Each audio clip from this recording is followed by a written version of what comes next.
അപ്പസ്തോലർ ജയിലുകളിൽ ആരാധിച്ചപ്പോ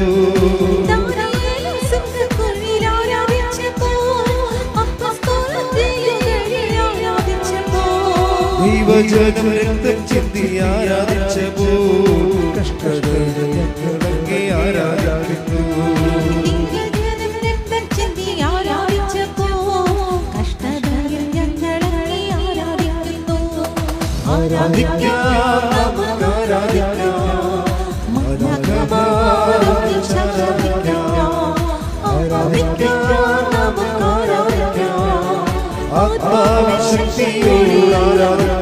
എൻ്റെ പ്രിയപ്പെട്ടവരെ,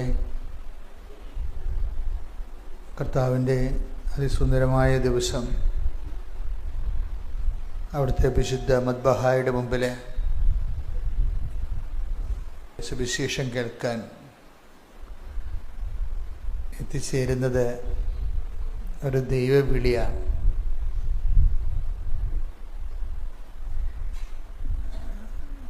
നമ്മുടെ ഉടമ്പടി ധ്യാനത്തിന് 2 ലക്ഷ്യങ്ങളുണ്ട്.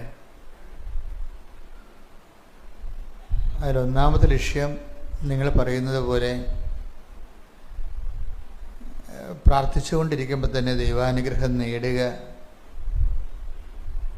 ദൈവം നമ്മളെ അനുഗ്രഹിക്കുന്ന രീതിയിൽ നമ്മളെ തന്നെ വചനം ശ്രവിച്ചു ഒരുക്കുക. അതിൻ്റെ ഒരു ലക്ഷ്യമാണ്. രണ്ടാമത്തെ ലക്ഷ്യം എന്ന് പറയുന്നത്, ഇതിൻ്റെ അകത്ത് കുറേ എൻജിനീയറിംഗ് ഉണ്ട്. അതായത് ദൈവവചനങ്ങൾ ദൈവം ഏത് കാലത്തും ഏത് സമയത്താണ് കൃപ അതിൻ്റെ 100% റിസൾട്ട് നമുക്ക് തരുന്നത്, അഥവാ കൃപ ആർജിക്കാൻ വേണ്ടി നമ്മൾ എങ്ങനെയാണ് നമ്മളെ ട്യൂൺ ചെയ്തെടുക്കേണ്ടത്, അതിൻ്റെ ഒരു എൻജിനീയറിംഗ് ഉണ്ട്. അത് ആ ജ്ഞാനസൂത്രങ്ങൾ ഒരു വ്യക്തിക്ക് പഠിച്ചാൽ റിലേഷൻ കുറച്ചുകൂടി ഈസിയാകും ദൈവവുമായിട്ടുള്ള.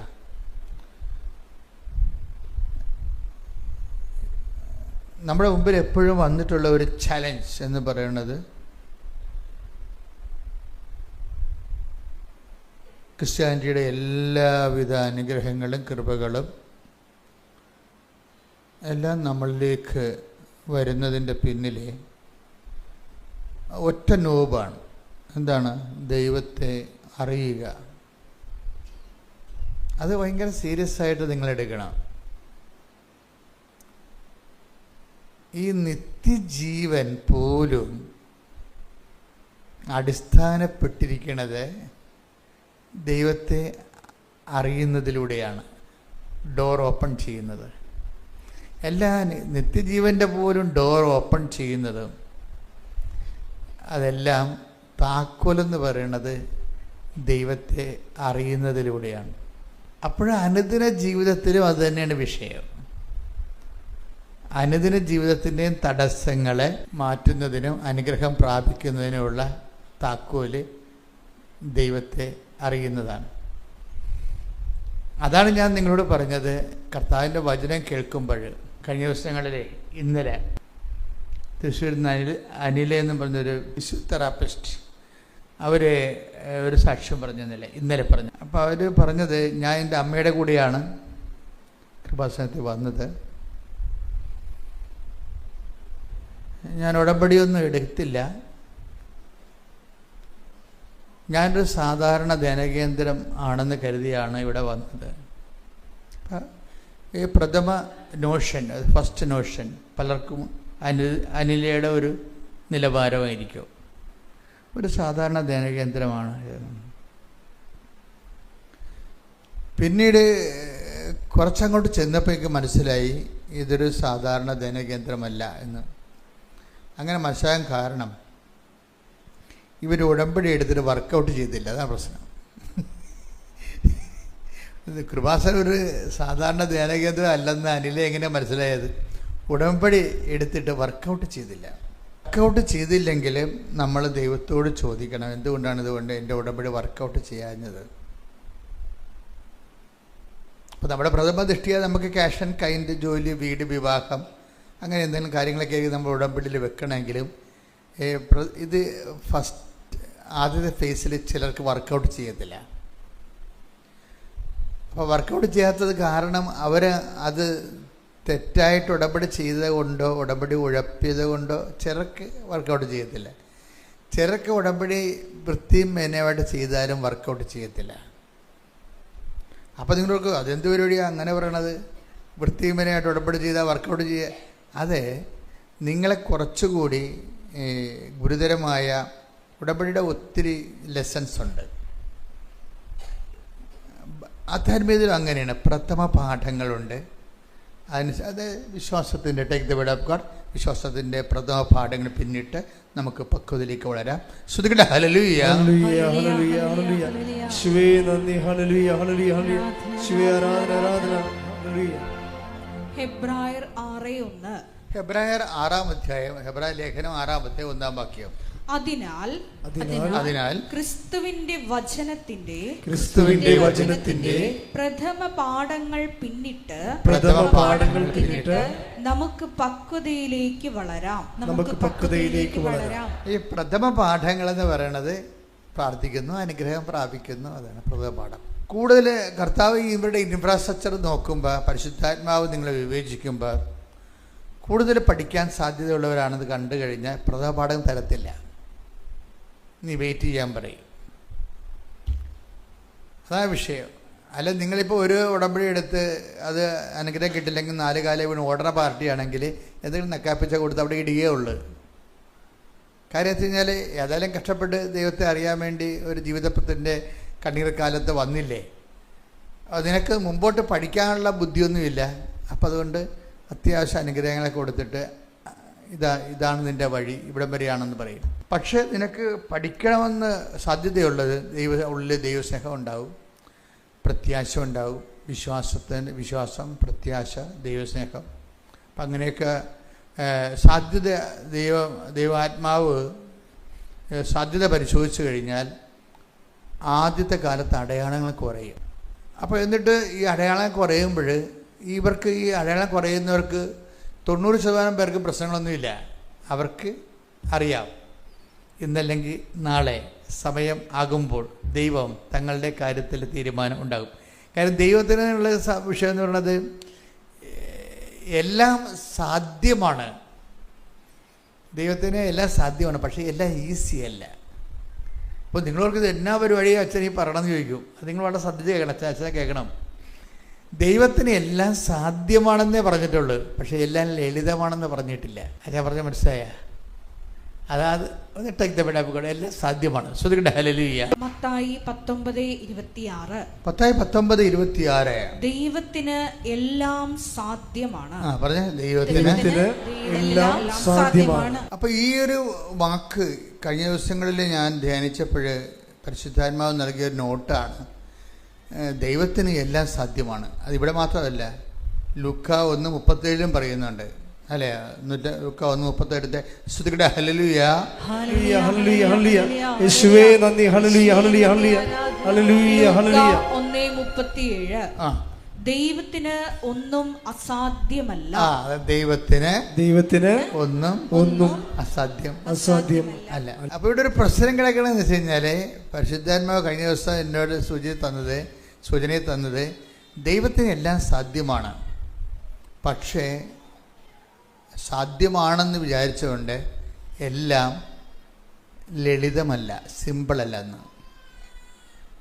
അത് ഭയങ്കര സീരിയസ് ജ്ഞാനമാണത്. അതെന്താ കാര്യം ലളിതമല്ലെന്ന് പറയാൻ, സിമ്പിളല്ലെന്ന് പറയാൻ കാരണം, സിമ്പിൾ ആയിരുന്നെങ്കിൽ, എന്തുകൊണ്ടാണ് സിമ്പിൾ അല്ലാത്തതിൻ്റെ കാരണം വെച്ചാൽ ദൈവത്തിൻ്റെ നീതിബോധമാണ്. മനസ്സിലായില്ലേ? എല്ലാം ഇപ്പം നിങ്ങൾ പഠിച്ചില്ലേലും മറ്റവൻ്റെ കോപ്പി അടിച്ചാൽ ജയിക്കുമെന്നുണ്ടെങ്കിൽ എന്ത് സിമ്പിളാണ്. കോപ്പി അടിച്ചാലേ അടുത്ത് നിൽക്കണവൻ്റെ പരീക്ഷയിൽ നിന്ന് കോപ്പി അടിച്ചാൽ ജയിക്കുമെങ്കിൽ എന്ത് സിമ്പിളാണ്. പഠനം അത്ര സിമ്പിളല്ല, പരീക്ഷ ജയിക്കണം അത്ര സിമ്പിളല്ല. കാര്യം എന്താണ്? പഠിച്ചിട്ട് തന്നെയാണ് ജയിക്കേണ്ടത്. അതൊരു നീതിയുണ്ട് എൻ്റെ അടുത്ത്. എല്ലാ കാര്യത്തിലും നീതിയുണ്ട്. ശരിക്കും ദൈവ പൈതലിന് നീതി പൈതലെന്നാണ് ബൈബിൾ വിളിക്കുന്നത്. നീതി പൈതൽ എപ്പോഴും ഓർത്തേക്കണം. ഈ കവനൻറ്റും ഈ കവനൻ്റ് ആൻഡ് നീതി പൈതൽ ബന്ധമുള്ളതാണ്. അപ്പോൾ നിങ്ങളിങ്ങനെ നീതി പൈതലെന്ന് ചിലപ്പോൾ കേട്ട് കാണത്തില്ലായിരിക്കും. അതായത് കഴിഞ്ഞ ദിവസങ്ങളിൽ ഇവിടെ ജോസ്ന ആൻ്റണി എന്നും പറഞ്ഞൊരു മോൾ സാക്ഷ്യം പറഞ്ഞു. അവളാണ് ഈ നീതി പൈതൽ പറയണത് ആദ്യമായിട്ട്. ഇപ്പോഴത്തെ ആൾക്കാരുടെ സാക്ഷ്യങ്ങളൊക്കെ കേട്ട് കഴിഞ്ഞാലേ പണ്ടത്തെ സാക്ഷ്യമൊന്നുമല്ല. ആൾക്കാരൊക്കെ ഈ കവനൻ്റെ തലക്കടിച്ചിട്ട് ദൈവമായിട്ട് ജീവിച്ചിട്ട് മാതാവിൻ്റെ അറ്റപ്പറ്റ ജ്ഞാനത്തിലേക്കാണ് ഈ ആൾക്കാർ പോണത്. നീതി പൈതൽ. ഇവൾക്കുള്ള പ്രശ്നം വെച്ച് കഴിഞ്ഞാൽ ഇവളെ നീതി പൈതലും ദൈവം വിളിക്കാൻ കാരണം ഇവളെ ഒന്ന് ശ്രദ്ധിക്കട്ടെ മക്കളെ.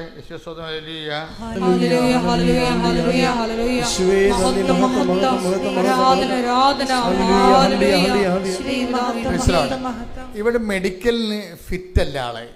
അതാണ് പ്രശ്നം. മെഡിക്കലിന് വെച്ച് കഴിഞ്ഞാൽ നട്ടലിനൊരു വളവുണ്ട്, എക്സ്റേയിലും ആ വളവുണ്ട്.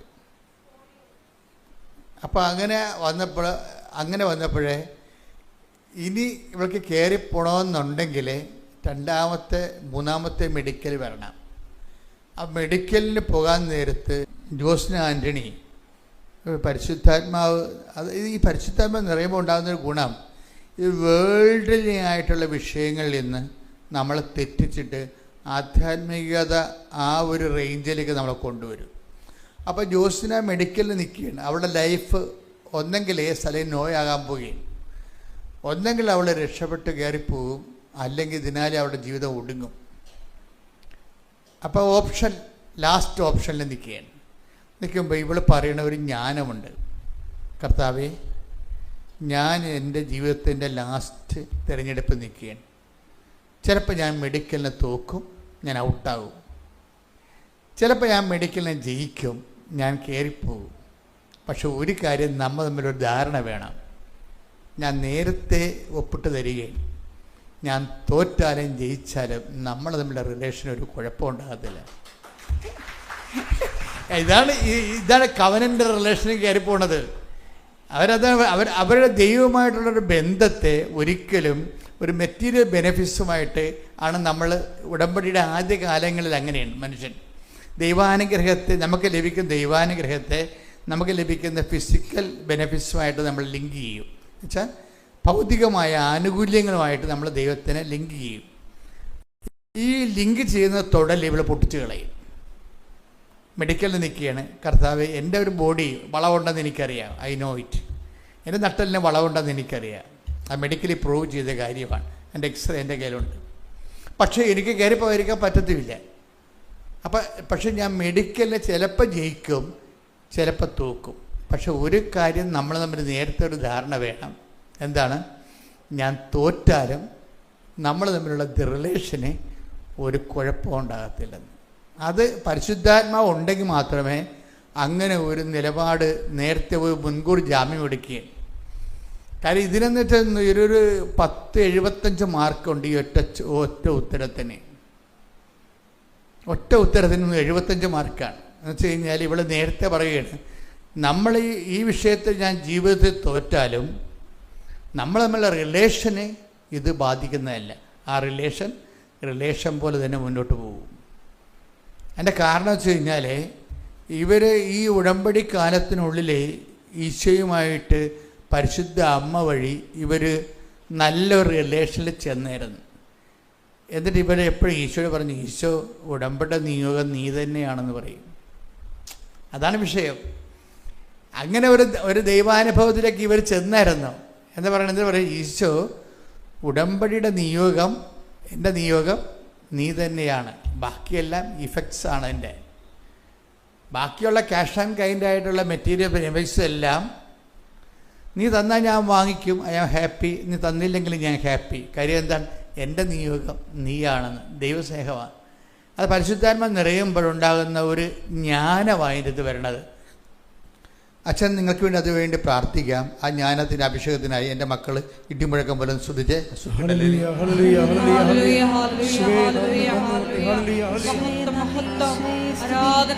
കർത്താവിന്റെ ഉന്നതമായ നാമത്തിന് സ്വസ്ഥം ചെയ്യുന്നു.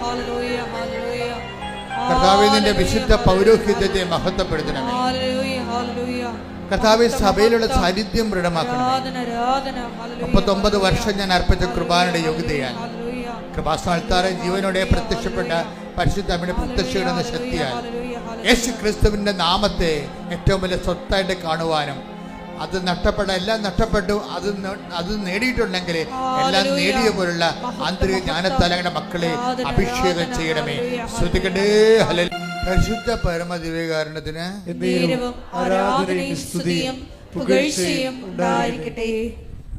ഇവൾക്ക് കുവൈറ്റിലോ ബഹ്റൈനിലോ ഗൾഫ് രാജ്യങ്ങളിലേക്കാണ് പോകേണ്ടത്. അപ്പോൾ ഇവൾ പറയുന്നൊരു കാര്യം, എനിക്ക് ഈ മെഡിക്കൽ ഞാൻ തോക്കുകയാണെങ്കിൽ എനിക്കുണ്ടാകുന്ന ലാഭങ്ങളെക്കുറിച്ച് അവൾ ചിന്തിക്കണത്. സാധാരണ മെഡിക്കൽ തോറ്റുള്ള ആൾക്കാർ നഷ്ടങ്ങളെക്കുറിച്ചല്ല ചിന്തിക്കത്തുള്ളൂ. ഏജൻറ്റിന് കാശ് കൊടുത്തു പോയി, ഇനി അയാൾ അത് കൊണ്ട് മുങ്ങുക, ഇനി തിരിച്ച് കിട്ടുക, റീഫണ്ടബിൾ ആണാ, ഇങ്ങനെയല്ലേ നമ്മൾ ചിന്തിക്കത്തുള്ളൂ.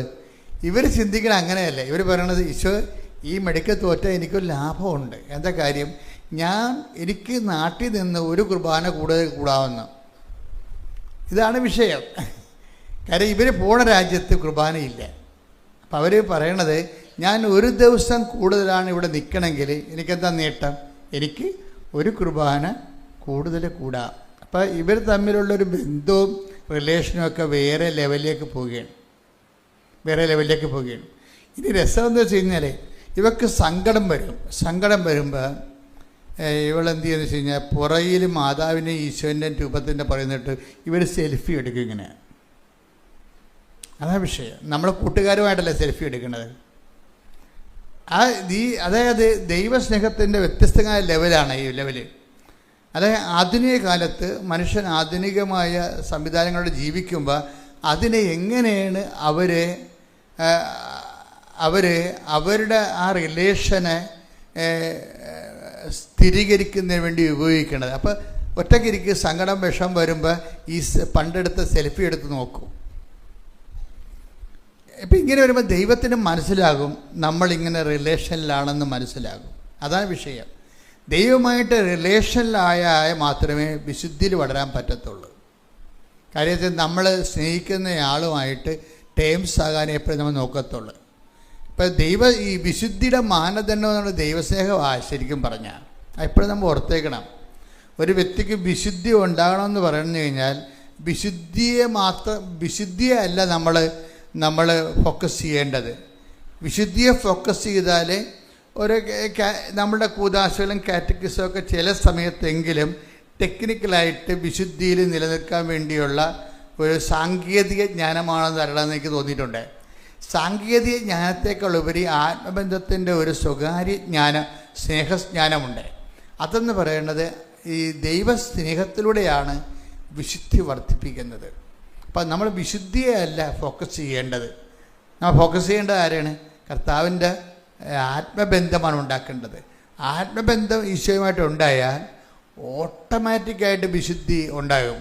കാര്യം വിശുദ്ധി എന്ന് പറയണത്, ഹോളിനെസ് എന്നൊക്കെ പറയണത് ദൈവസ്നേഹത്തിൽ നിന്ന് സ്നേഹം ഉണ്ടാകുമ്പോൾ അതിൻ്റെ പ്രോഡക്റ്റായിട്ട് ഉൽപ്പന്നമായിട്ട് വരണതാണ് ഈ വിശുദ്ധി എന്ന് പറയണത്. അപ്പം ദൈവസ്നേഹമാണ് വിഷയം. അപ്പം ദൈവസ്നേഹത്തിനുള്ള ഗുണം, ദൈവസ്നേഹത്തിൻ്റെ കറക്റ്റ് അനുഭവത്തിലേക്ക് ഉടമ്പടിയുടെ ശരിക്കും പക്കാ നിയോഗം എന്ന് പറഞ്ഞത് ദൈവസ്നേഹമാകണം. ഇന്നല്ലെങ്കിൽ നാളെ ആകണം മക്കളെ. ചിലപ്പോൾ ആദ്യകാലങ്ങളാകാൻ നിങ്ങൾക്ക് പറ്റത്തില്ല. കാര്യം നിങ്ങൾ ചൂടുവെള്ളത്തിൽ നിൽക്കുന്ന ആളാണ്. അല്ലെങ്കിൽ ഒരു വറുത്ത മണ്ണ് നിൽക്കുന്ന ആളാണ്. അവർ പ്രഥമമായിട്ട് എന്താണ് ഫസ്റ്റ് എയ്ഡ്? എന്താണ്? ആ മണ്ണിൽ നിന്ന് മാറ്റുക എന്നുള്ളതാണ് ഫസ്റ്റ് എയ്ഡ്, അല്ലേ? ചൂടുവെള്ളത്തിൽ നിൽക്കണമെങ്കിൽ അവിടുന്ന് മാറുക എന്നുള്ളതാണ് ഫസ്റ്റ് എയ്ഡ്. അത് ഉടമ്പടി ഫസ്റ്റ് എയ്ഡ് നടക്കും. പക്ഷേ ഇവിടെ എന്ത് സംഭവിക്കണമെന്ന് വെച്ച് കഴിഞ്ഞാൽ, ഉടമ്പടി വരുമ്പോൾ തന്നെ നിങ്ങൾ ഈ ഫസ്റ്റ് എയ്ഡ് കൊണ്ട് തൃപ്തിപ്പെടുന്നവരാണ് ഒരു 10-60% ആൾക്കാർ. എന്നുവെച്ചാൽ ആ വസ്തു വിറ്റാൽ ഓക്കെയാണ്, തീർന്ന പരിപാടി. ഇപ്പം അനില അങ്ങനെയല്ല പറയണത്. അനില ഉടമ്പടി എടുത്തുമ്പോൾ ആദ്യം ഞാൻ 90 ദിവസത്തെ പരിപാടിയല്ലേ ഉള്ളൂ. 90 ദിവസം കഴിയുമ്പോൾ പിന്നെ ആ റിലേഷൻ എനിക്ക് പഴയതുപോലെ ആകാവില്ല എന്ന് വിചാരിക്കും. ഇത് അനില മാത്രമല്ല, എല്ലാവരുടെ മനസ്സിലും ഉള്ള ഒരു മനസ്സിരിപ്പാണ്. 90 ദിവസത്തെ പരിപാടിയിലേ ഉള്ളൂ, ജയിച്ചാലും തോറ്റാലും നമുക്ക് പുറത്തു വരാനില്ല എന്ന് പറ്റും. പക്ഷെ 90 ദിവസത്തെ പരിപാടി അല്ല ഇത്. സത്യസന്ധമായിട്ട് ദൈവത്തെയാണ് നീ അന്വേഷിക്കണമെങ്കിൽ ഇത് ലൈഫ് ലോങ് ആയിട്ടുള്ള കമ്മിറ്റ്മെൻറ്റാണ്. എന്താ കാര്യം? ഈ ദൈവസ്നേഹം എന്ന് പറഞ്ഞ് എന്തുമാത്രം ഉണ്ടെന്ന് നമുക്കറിയാൻ പറ്റത്തില്ല. പൗലോസ് ഈ ദൈവസ്നേഹം അനുഭവിച്ചിട്ട് പറഞ്ഞത്, ഈ ആപത്ത് വന്നാലും ഐ ഡോണ്ട് മൈൻഡ് എന്ന് പറയും, നഷ്ടം വന്നാലും ഐ ഡോണ്ട് മൈൻഡ്. കർത്താവിൻ്റെ സ്നേഹത്തിൽ നിന്ന് ആർക്ക് എന്നെ വേർപെടുത്താൻ കഴിയും? ആ take the word of God. 8:35 ശ്രുതികട. ഹല്ലേലൂയ ഹല്ലേലൂയ ഹല്ലേലൂയ ഹല്ലേലൂയ ഹല്ലേലൂയ. യേശുവേ ആരാധന ആരാധന ആരാധന. ഹല്ലേലൂയ ഹല്ലേലൂയ ഹല്ലേലൂയ ഹല്ലേലൂയ. യേശുവേ നന്ദി നന്ദി. ഹല്ലേലൂയ ഹല്ലേലൂയ ഹല്ലേലൂയ. റോമ 8:35. റോമ 8:35. ക്രിസ്തുവിന്റെ സ്നേഹത്തിൽ നിന്ന് പറഞ്ഞേ. ക്രിസ്തുവിന്റെ സ്നേഹത്തിൽ നിന്ന് ആര് നമ്മെ വേർപെടുത്തും? ആര് നമ്മെ വേർപെടുത്തും? ക്ലേശമോ ക്ലേശമോ ദുരിതമോ ദുരിതമോ പീഡനമോ പീഡനമോ പട്ടിണിയോ പട്ടിണിയോ നഗ്നതയോ നഗ്നതയോ ആപത്തോ ആപത്തോ വാളോ വാളോ. അപ്പോൾ ഇതിൻ്റെ പ്രശ്നം എന്ന് വെച്ചാൽ നിങ്ങൾ ഓർക്കും, ഇതെല്ലാമാണ് സാധാരണഗതിയിൽ ദൈവത്തെ മനുഷ്യനിൽ നിന്ന് വേർപെടുത്തുന്നത്. ദൈവത്തെ മനുഷ്യനിൽ നിന്ന് വേർപെടുത്തുന്നതും മനുഷ്യനെ നിരീശ്വരന്മാരാക്കുന്ന സാധനമാണ് ഇതെല്ലാം. ഈ നിരീശ്വരവാദം വന്നതെങ്ങനെ ഇവിടെ? ഇതുപോലെയുള്ള നെഗറ്റീവ് എക്സ്പീരിയൻസ് ആൾക്കാർക്ക് ഉണ്ടാകുമ്പോഴാണ് ഇത് വരുന്നത്. എന്തൊക്കെയുണ്ട് ഈ നിരീശ്വരവാദമോ അല്ലെങ്കിൽ ഈശ്വര വിശ്വാസക്കുറവോ വിശ്വാസ അപാചയം വരണ കാര്യങ്ങൾ എന്തൊക്കെയാണെന്ന് നോക്കിയേ, ഒന്ന് വായിച്ച്. ക്ലേശങ്ങൾ വരുമ്പോൾ വിശ്വാസം തന്നു പോകും ശരിക്കും. അപ്പോൾ അത് അധർമ്മം വർദ്ധിക്കുമ്പോൾ, ക്ലേശം എന്ന് വെച്ച് കഴിഞ്ഞാൽ പലതും കൊണ്ടും ഉണ്ടാകല്ല, അധർമ്മം കൊണ്ടും ഉണ്ടാകാം. അധർമ്മം വർദ്ധിക്കുമ്പോൾ, ധർമ്മം വർദ്ധിക്കുമ്പോൾ ശ്രുതികട. ഹല്ലേലൂയ. മത്തായി 24:12. മത്തായി 24:12. അധർമ്മം വർദ്ധിക്കുന്നതിനാൽ അധർമ്മം വർദ്ധിക്കുന്നതിനാൽ പലരുടെയും സ്നേഹം തണുത്തു പോകും. സ്നേഹം തണുത്തു പോകും. പലരുടെയും എന്നല്ല, എല്ലാവരുടെയും എന്ന് പറഞ്ഞിട്ടില്ലേ. ചില അപ്പാവികളുടെ ദൈവസ്നേഹമാണ് തണുത്തു പോണത്. അപ്പോൾ ഇതാണ് നമ്മൾ ടാർഗറ്റ് ചെയ്യേണ്ട സംഭവം. എന്ന് വെച്ച് കഴിഞ്ഞാൽ ചില സമയത്ത് അധർമ്മം വർദ്ധിക്കും. അധർമ്മം എന്ന് പറയണത് ഇപ്പോൾ തന്നെ ഉദാഹരണത്തിന് പല വീടുകളിൽ അധർമ്മം അനുഭവിക്കുന്നത് ഒത്തിരി പേരുണ്ട്. അധർമ്മം അനുഭവിക്കുന്നവരുണ്ട്. കാര്യം വീടുകളിൽ പലതരത്തിലുള്ള അധർമ്മം വരും. ചിലപ്പോൾ മൂത്ത മകന് ഓടായിരിക്കും ഈ അപ്പനും അമ്മയ്ക്കൊക്കെ സ്നേഹം. അപ്പോൾ ഇളയവന് എങ്ങനെയെങ്കിലും അവിടെ നിന്ന് പാഴ്സൽ ചെയ്യാൻ അവർ നോക്കും. ചിലപ്പോൾ മൂത്ത മരുമകൾ വന്നിട്ട് ഇവരെല്ലാത്തിനെയും കയ്യിലെടുക്കും. അപ്പനെയും അമ്മനെയും ഒക്കെ അവർ പാക്ക് ചെയ്യും. ഇളയ മരുമകൾക്ക് അത്രയും ചാതുര്യം ഉണ്ടാകത്തില്ല. അവർ നീതി ബോധമായിട്ട് ജീവിക്കണമെങ്കിൽ ആൾക്കാരെ കൈ സോപ്പിടാനൊന്നും അറിയാൻ പറ്റത്തില്ല. ഇത് ഇപ്പോൾ സോപ്പിടുന്നതിൻ്റെ കൂടെ അവർ സോപ്പിട്ട് പതപ്പിച്ച് ഈ ആൾക്കാരെയും കൊണ്ട് പോകും. അപ്പോൾ അവരുടെ സ്വത്തും മകവും കാര്യങ്ങളെല്ലാം അവർ സോപ്പിട്ടെടുത്ത ആൾക്കാരുടെ കിട്ടും. അപ്പോൾ ഇവർക്ക് ചിലപ്പോഴും കുഞ്ഞിനൊരു ഉടുപ്പ് മേടിച്ചു കൊടുക്കാൻ പോലും ചില സമയത്ത് കഷ്ടപ്പെടും. ഇവരുടെ കാര്യത്തിലാണെങ്കിൽ ആരും ഉടുപ്പുണ്ടാ, ക്രിസ്മസ് അല്ലേ വരണത്, അങ്ങനെ ഒന്നും ഈ കുഞ്ഞുങ്ങളുടെ കാര്യത്തിൽ അപ്പനും അമ്മയും ചോദിക്കത്തില്ല. പക്ഷേ അവരുടെ മക്കളുടെ അവർക്കിഷ്ടമുള്ള മക്കളുടെ കാര്യത്തിൽ ചോദിക്കാൻ നമുക്ക് കേൾക്കുകയും ചെയ്യും. അപ്പോൾ ഇവർ വന്നിരുന്നുകൊണ്ട് നമ്മുടെ മുമ്പിൽ കൊന്തയില്ലോ പറയും, ഈ പന്നി കൊന്തയിലിട്ട് വല്ല കാര്യമുണ്ടാ, ഇവരുടെ കയ്യിരിപ്പ് ഇത്രയും മോശമില്ല, അധർമ്മം വർദ്ധിക്കണില്ലേ വീട്ടിലെ. മനസ്സിലായില്ലേ? ഇപ്പം അമ്മച്ചിക്ക് മൂത്ത മകളോടാ അല്ലെങ്കിൽ മരുമകളോടാണ് ഇഷ്ടം. അപ്പോൾ ഇവരുടെ സ്വത്തെല്ലാം അവിടെ കൊടുക്കുക. ഇവരെ കേൾപ്പിച്ചുകൊണ്ട് തന്നെ അവർക്ക് കുഞ്ഞുങ്ങൾക്ക് ഇന്ന് ക്രിസ്മസ് പറഞ്ഞതല്ലേ, അത് മേടിക്കേണ്ടതല്ല എന്നൊക്കെ ചോദിക്കുമ്പോൾ ഇതുങ്ങൾ ചോദിക്കും, ദൈവമേ നമ്മൾ ഈ വീട്ടിൽ തന്നെയാണ് താമസിക്കുന്നത്, നമ്മുടെ കാര്യം ചോദിക്കാൻ ആരും ഇല്ലല്ലോ എന്ന് പറയും. എന്നിട്ട് ആ വല്യമ്മ തള്ളേനെ ഇവിടെ വന്ന് പ്രാർത്ഥിക്കാൻ പാ എന്ന് വിളിക്കണത്. പിന്നെ ഇവർ വിളിച്ചാൽ പന്നി പോകുമെന്ന് പറയും. അധർമ്മം വർദ്ധിക്കുന്നതാണ് വീട്ടിലെ. അങ്ങനെയുള്ള സിറ്റുവേഷൻസ് ഉണ്ടാകും. എന്തെങ്കിലും ഉണ്ടാകണം മക്കളെ. എന്തെങ്കിലും ഉണ്ടായില്ലെങ്കിൽ നിങ്ങളുണ്ടാകത്തില്ല. മനസ്സിലായില്ലേ? എന്തെങ്കിലും കുടുംബത്തിലുണ്ടാകണം ഇതുപോലെയുള്ള വിഷയങ്ങൾ. എന്തെങ്കിലും ഉണ്ടായില്ലെങ്കിൽ നിങ്ങളുണ്ടാകത്തില്ല. എന്നുവെച്ചാൽ എന്താണ്? നിങ്ങൾ ദൈവത്തിരുസന്നിധിയിലുണ്ടാകത്തില്ല. അതാണ് വിഷയം. അപ്പം അധർമ്മം വർദ്ധിക്കുമ്പോൾ സ്വാഭാവികമായിട്ടുള്ള ഓട്ടോമാറ്റിക് പ്രോസസ്സ് എന്താണ്? എന്താ പറയണത്? 24:10 എന്താ പറയണത്? സ്നേഹം തണുത്ത് പോകും. പക്ഷെ അതൊരു ടെസ്റ്റാണ്. നിങ്ങളുടെ സ്നേഹം തണുത്ത് പോണതാണോ എന്നറിയാൻ വേണ്ടി ദൈവം ചിലപ്പോൾ ഈ വലിയമ്മ തള്ളയെ വെച്ചുകൊണ്ട് നിങ്ങളെ ടെസ്റ്റ് ചെയ്യണതായിരിക്കും. ചിലപ്പോൾ മരുമക്കളെ വെച്ചുകൊണ്ട് ടെസ്റ്റ് ചെയ്യും. വലിയമ്മ തള്ള കാലം ഇപ്പോഴേക്ക് കയറേണ്ട കാര്യമില്ല. അതിനേക്കാളും വലിയ ബെസ്റ്റല്ലേ മരുമക്കൾ വന്ന് ലാൻഡ് ചെയ്യണവരെ. അപ്പോൾ ഇവർ ഓരോരുത്തർക്ക് നമ്മൾ നോക്കുമ്പോൾ ആകപ്പാടെ ഒരു പെശകാണ്. പ്രാർത്ഥന വേറെ, പ്രവർത്തനം വേറെയാണ് കുടുംബത്തിൽ. അത് കാരണം പ്രാർത്ഥനയ്ക്ക് നമുക്ക് വിശ്വാസമില്ല. ഇളയ മരുകൾ എന്തിനാണ് കൊച്ചിനെയും കൊണ്ട് പ്രാർത്ഥിക്കുന്ന നടക്കുന്ന സമയത്ത് കൊച്ചിനെ നുള്ളി നോവിച്ച് നിലവിളിപ്പിച്ച് എന്തിനാണ് അവൾ പുറത്ത് പോണത്? അവൾക്ക് ഈ ഇതിനോട് പ്രതിഷേധമാണ്. ഇളയ മരുമകളെ ആ കൊച്ചിനെ ഇങ്ങനെ പാല് കൊടുത്ത് വെറുതെ ഉറങ്ങി കിടന്ന കൊച്ചിനെ എടുത്ത് നുള്ളു ഇരുട്ടത്ത് വെച്ചോണ്ട് അവരുടെ കായി എന്ന് പറഞ്ഞാൽ നിലവിളിക്കും. ഓരോരോ പറഞ്ഞ് ഇവൾ ചാടി പുറത്ത് വീഴും. അവളുടെ മനസ്സിരിക്കണത് എന്തിനാണ്? ഈ പണ്ടായത്തിലൂടെ പ്രാർത്ഥിക്കാനുള്ള നല്ലത് ഒറ്റക്ക് പ്രാർത്ഥിക്കണമെന്ന് വിചാരിക്കും. അധർമ്മം വർദ്ധിക്കുന്നുണ്ട. അത് വർദ്ധിക്കും, ദൈവസ്നേഹം തണുത്തു പോവുകയാണ്. ഇത് കുറേ മനുഷ്യരുടെ പ്രശ്നമാണ്.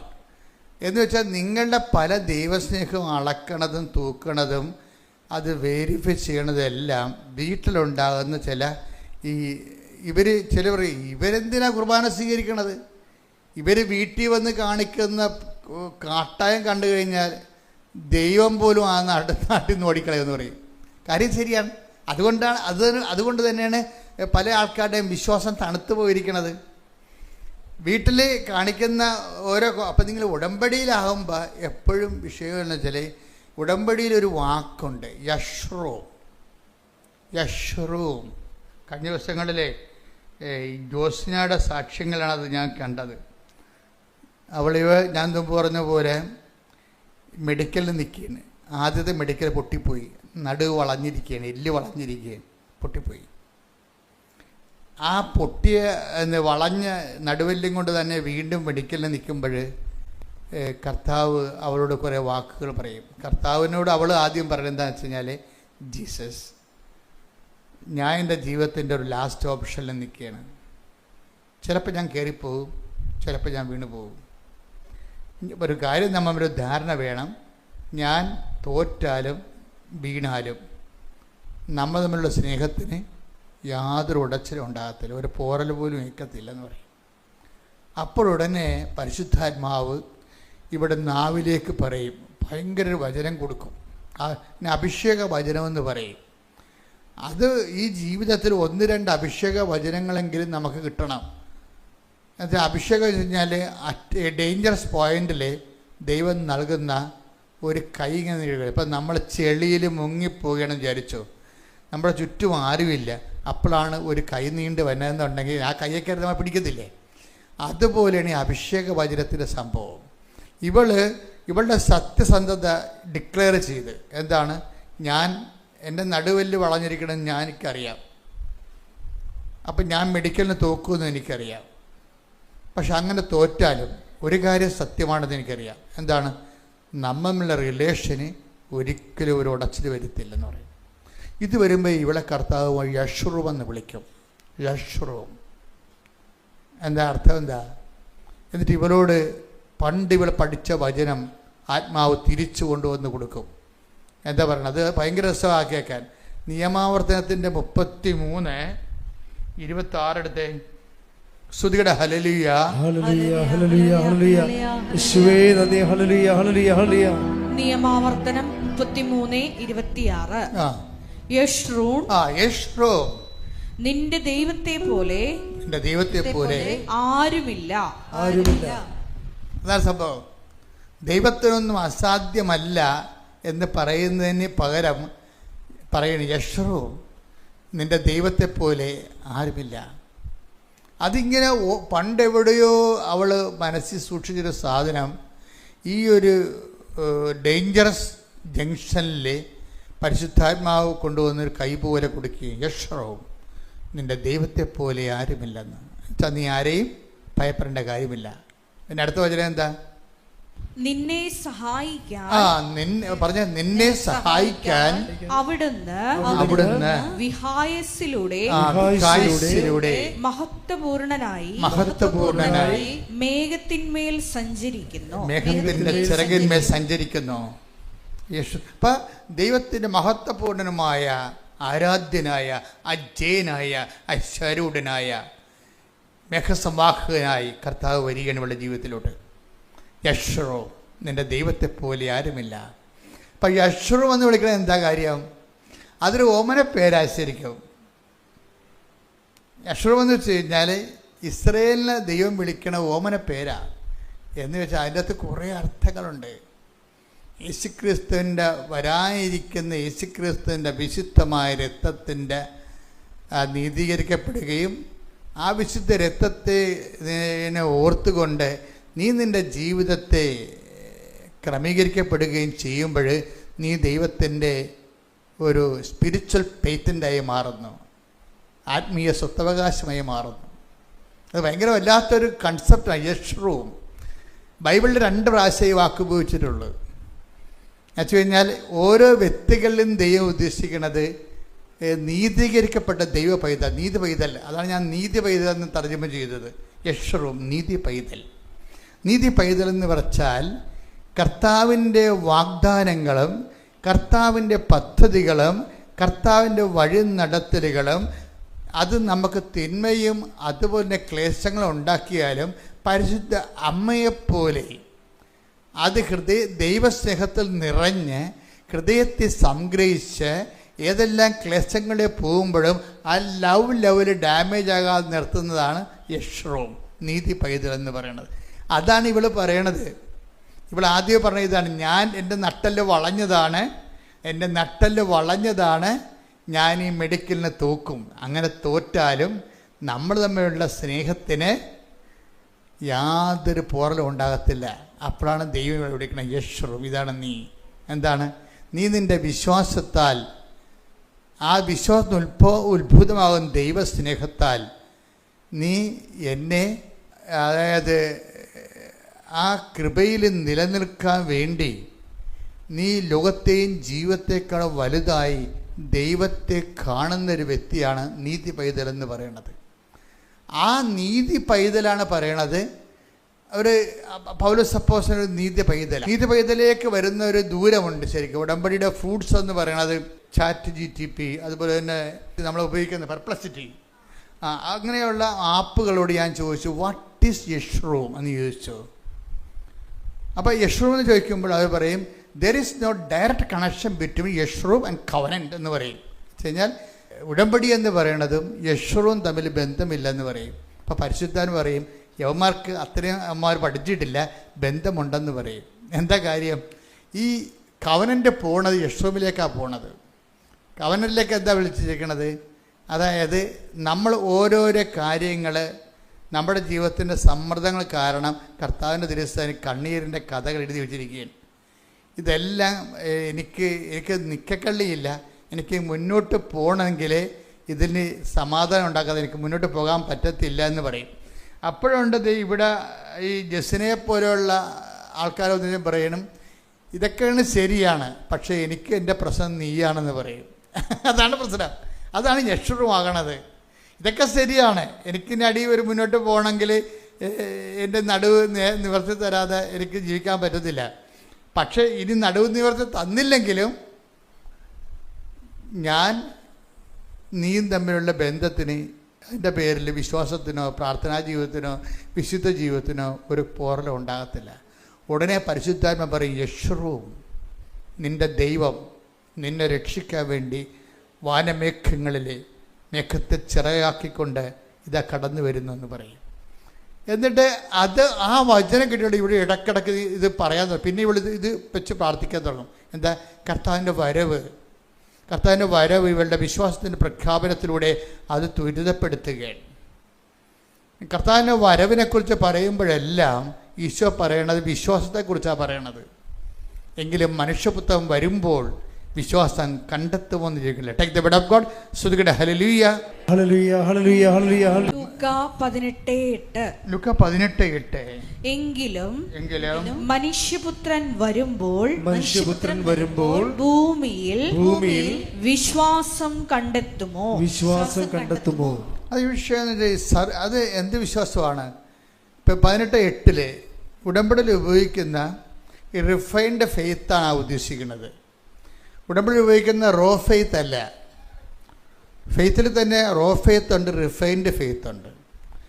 റിഫൈൻഡ് ഫെയ്ത്ത് എന്ന് പറഞ്ഞാൽ ടെസ്റ്റഡ് ഫെയ്ത്താണ്. റോ ഫെയ്ത്ത് എന്ന് പറയുന്നത് മാതാപിതാക്കന്മാരിൽ നിന്ന് കൈമാറി കിട്ടിയ കാരിസം ക്ലാസ്സിൽ കേട്ട വിശ്വാസമാണ്. റോ ഫെയ്ത്താണ്. ഈ റോ ഫെയ്ത്ത് എന്ന് പറയണത്, നമ്മൾ റോ എന്ന് പറഞ്ഞാൽ എന്താ? ഇപ്പോൾ ക്രൂഡ് ഓയിൽ എപ്പോഴും പറയാറുള്ള ഉദാഹരണമാണ് ക്രൂഡ് ഓയിൽ. ക്രൂഡ് ഓയിൽ വെച്ചൊന്നും നമുക്ക് ഈ വണ്ടിയൊന്നും ഓടിക്കാൻ പറ്റുമോ? ക്രൂഡ് ഓയിൽ ഒഴിച്ചാൽ കാർ ഓടുക? ഇല്ല, ഓടത്തില്ല.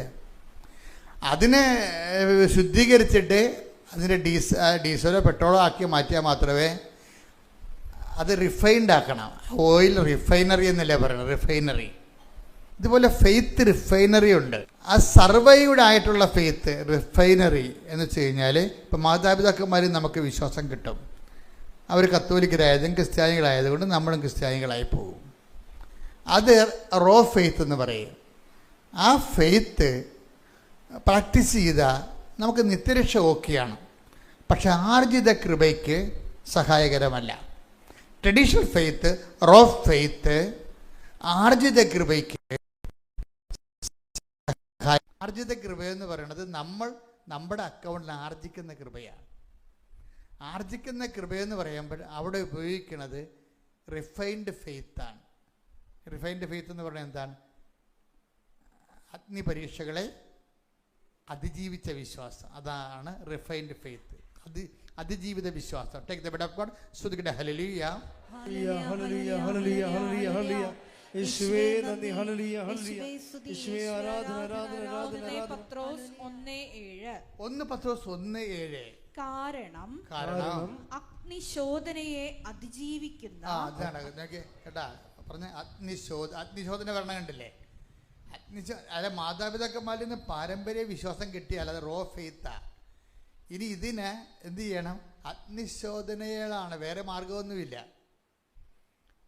കുളിച്ചാൽ ശരിയാകത്തില്ല, തീ തന്നെ വേണം ഇതിന് സംഭവം. അഗ്നിശോധന വേണം. അഗ്നിശോധന എന്ത് ചെയ്യണം? അതിജീവിക്കുകയും ചെയ്യണം. അഗ്നിശോധന കത്തിപ്പോയാൽ പോയി. അഗ്നിശോധനയെ എന്ന് പറഞ്ഞ് അഗ്നിശോധനയെ അതിജീവിക്കുന്ന. 1 പത്രോസ് 1:7. ഏറ്റു പറഞ്ഞ അഗ്നിശോധനയെ അതിജീവിക്കുന്ന നശ്വരമായ സ്വർണത്തേക്കാൾ വിലയേറിയതായിരിക്കും പരീക്ഷകളെ അതിജീവിക്കുന്ന നിങ്ങളുടെ വിശ്വാസം. പരീക്ഷകളെ അതിജീവിക്കണത് വിശ്വാസമുണ്ട്. പിന്നെ പരീക്ഷകളെ അതിജീവിക്കുന്ന പ്രത്യാശയുണ്ട്. പരീക്ഷകളെ അതിജീവിക്കുന്ന ദൈവസ്നേഹമുണ്ട്. ഈ പരീക്ഷകളെ അതിജീവിക്കുന്ന ദൈവസ്നേഹത്തിൻ്റെ നിലവാരത്തിലേക്കാണ് ഈ ജോസിന വളർന്നു വന്നിരിക്കുന്നത്. എന്താ പറയണത്? ഇവളെ കർത്താവുമായിട്ട് സെൽഫി എടുത്ത് സങ്കടം വരുമ്പോൾ ഈ സെൽഫി നോക്കി ആ ദൈവസ്നേഹത്തിൽ ജീവിക്കുന്നയാളാണ്.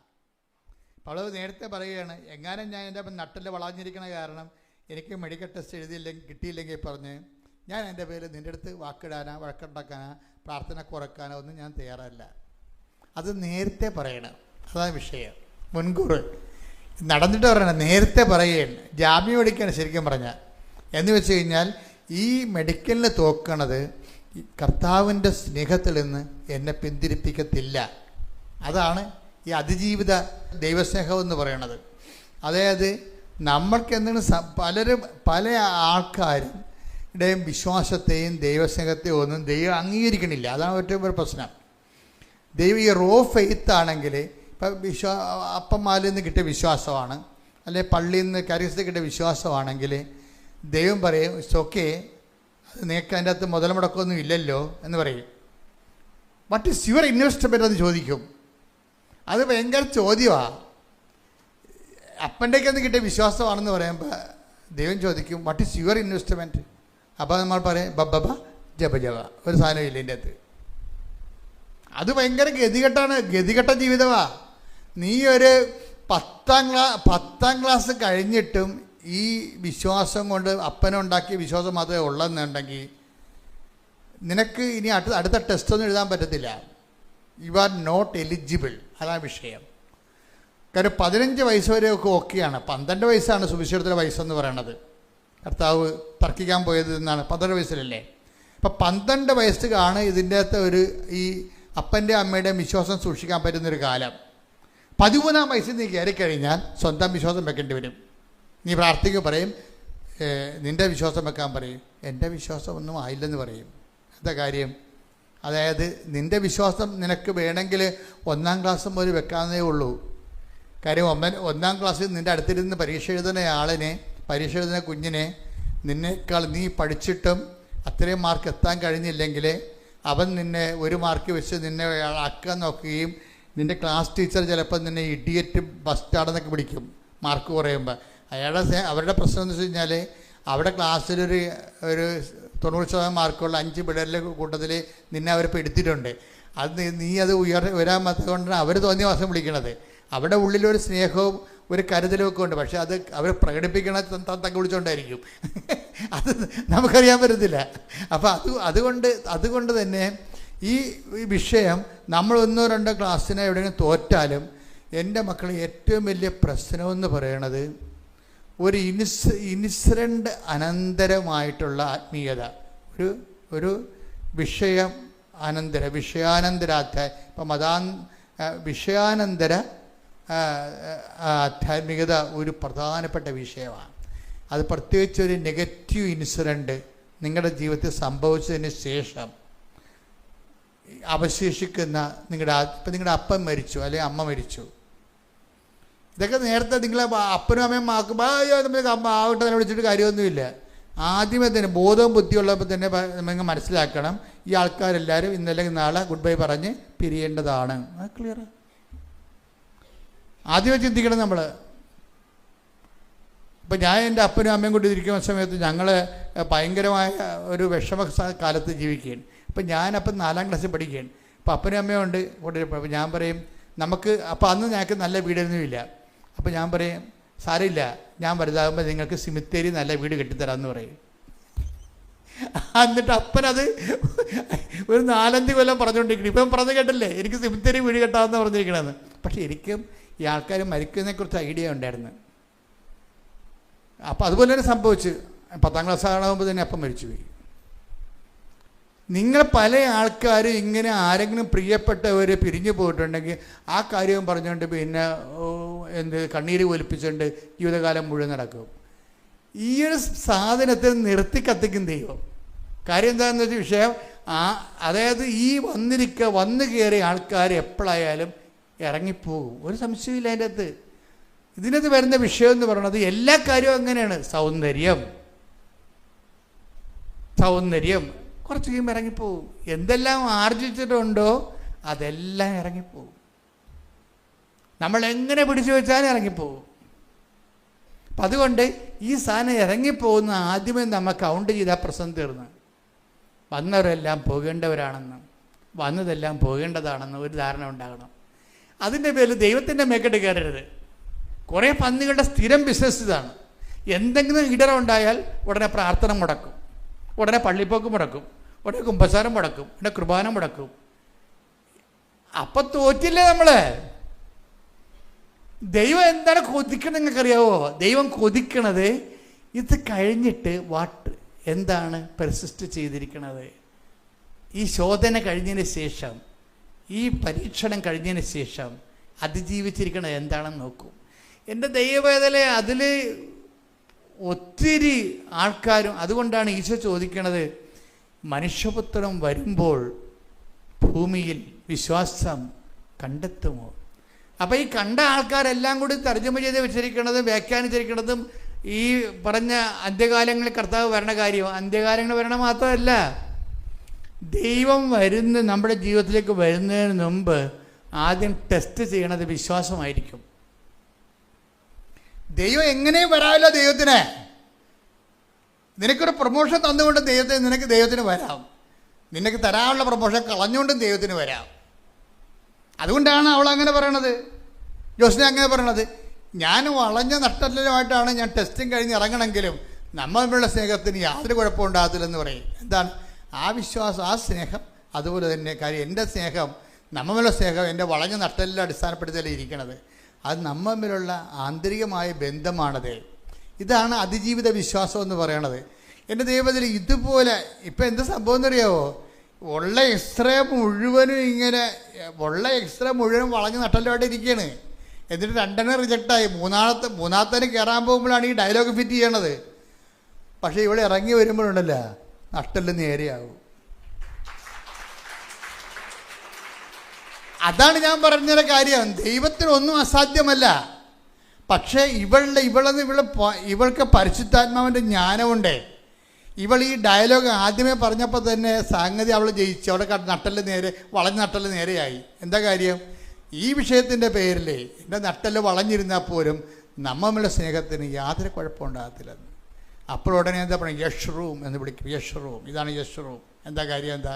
നീ എന്നെ കിട്ടിയ ഭൗതിക ആനുകൂല്യങ്ങളുടെ ഏറ്റക്കുറച്ചിൽ വെച്ച് നീ എന്നെ അളന്നില്ല യഷ് റൂം. നിൻ്റെ സ്നേഹം നിൻ്റെ ഭൗതിക ആനുകൂല്യത്തൊക്കെ വലുതായി നീ എന്നെ കണ്ടു. അതുകൊണ്ട് വാനമേഘങ്ങളിലൂടെ മേഘത്തിൻ്റെ ചിറക് വീശി നിൻ്റെ കൈപിടിക്കാൻ നട്ടല് നേരെയാക്കാൻ ഞാൻ വരുന്നു. ആ അഭിഷേക വചനങ്ങൾ തിരിച്ചു വരികയും ഈ അഭിഷേക വചനം ജീവിതത്തിൽ എപ്പോഴെങ്കിലും ഒരു അനോയിൻറ്റഡ് വേർഡ് കിട്ടണം. Anointed word. ഈ അഭിഷേക വചനത്തിൻ്റെ പ്രത്യേകത, ഉടമ്പടിക്കാരോടെ ഇത് പറഞ്ഞിട്ട് കാര്യമുള്ളൂ. കാര്യം ഇന്നത്തെ കാലത്ത് ആധ്യാത്മികത അവസാന വാക്കാണ് ഉടമ്പടി.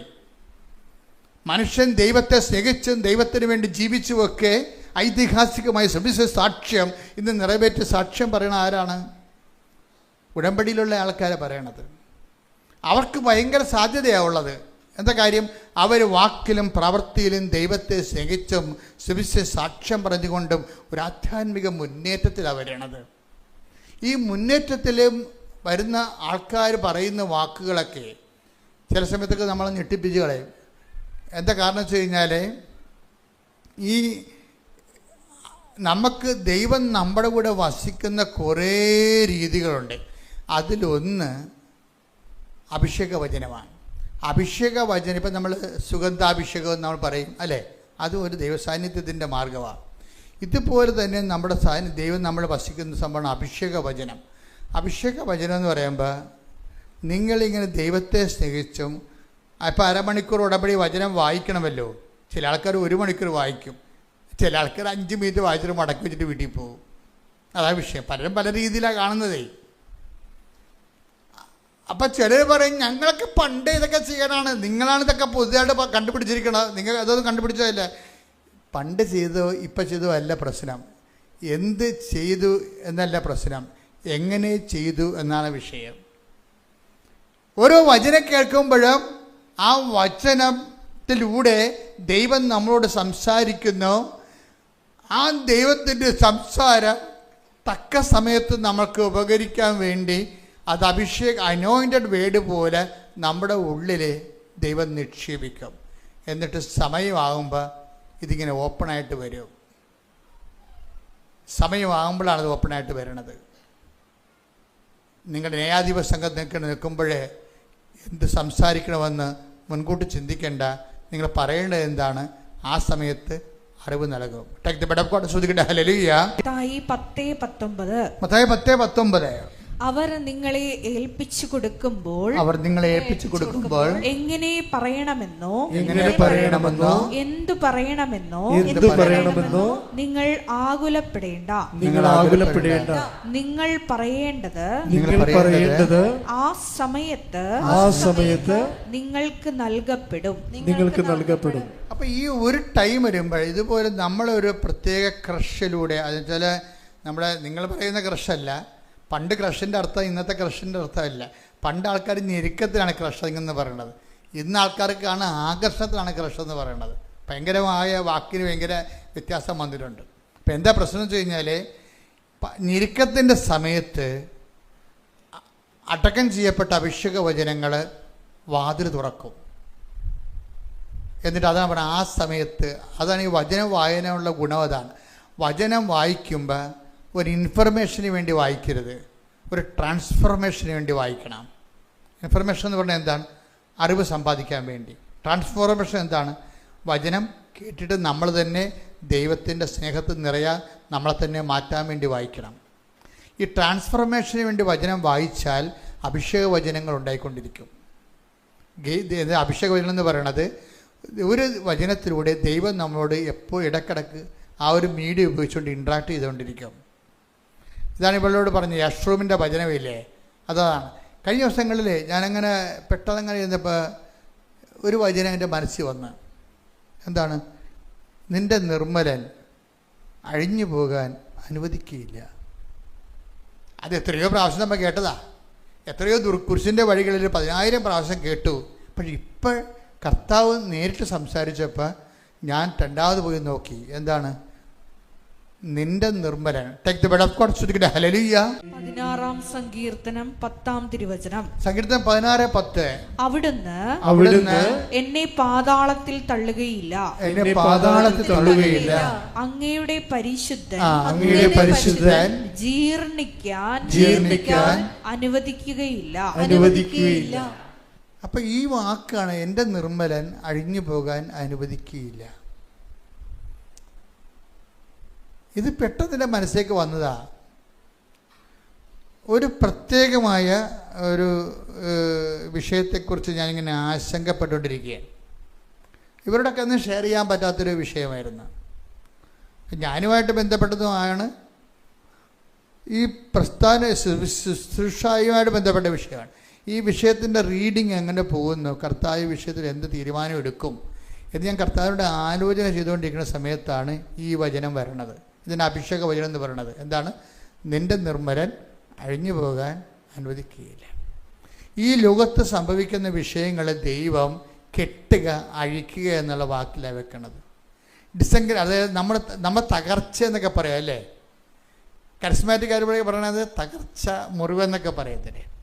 പക്ഷെ അതിൻ്റെ അഭിഷേക തലത്തിൽ അത് വരണത് അഴിച്ചിലെന്നാണ് പറയണത്. അഴിച്ചിലും കെട്ടലും എന്ന് പറയും. കർത്താവ് ഉപയോഗിക്കുന്ന വാക്ക് അഴിച്ചിലാണ്.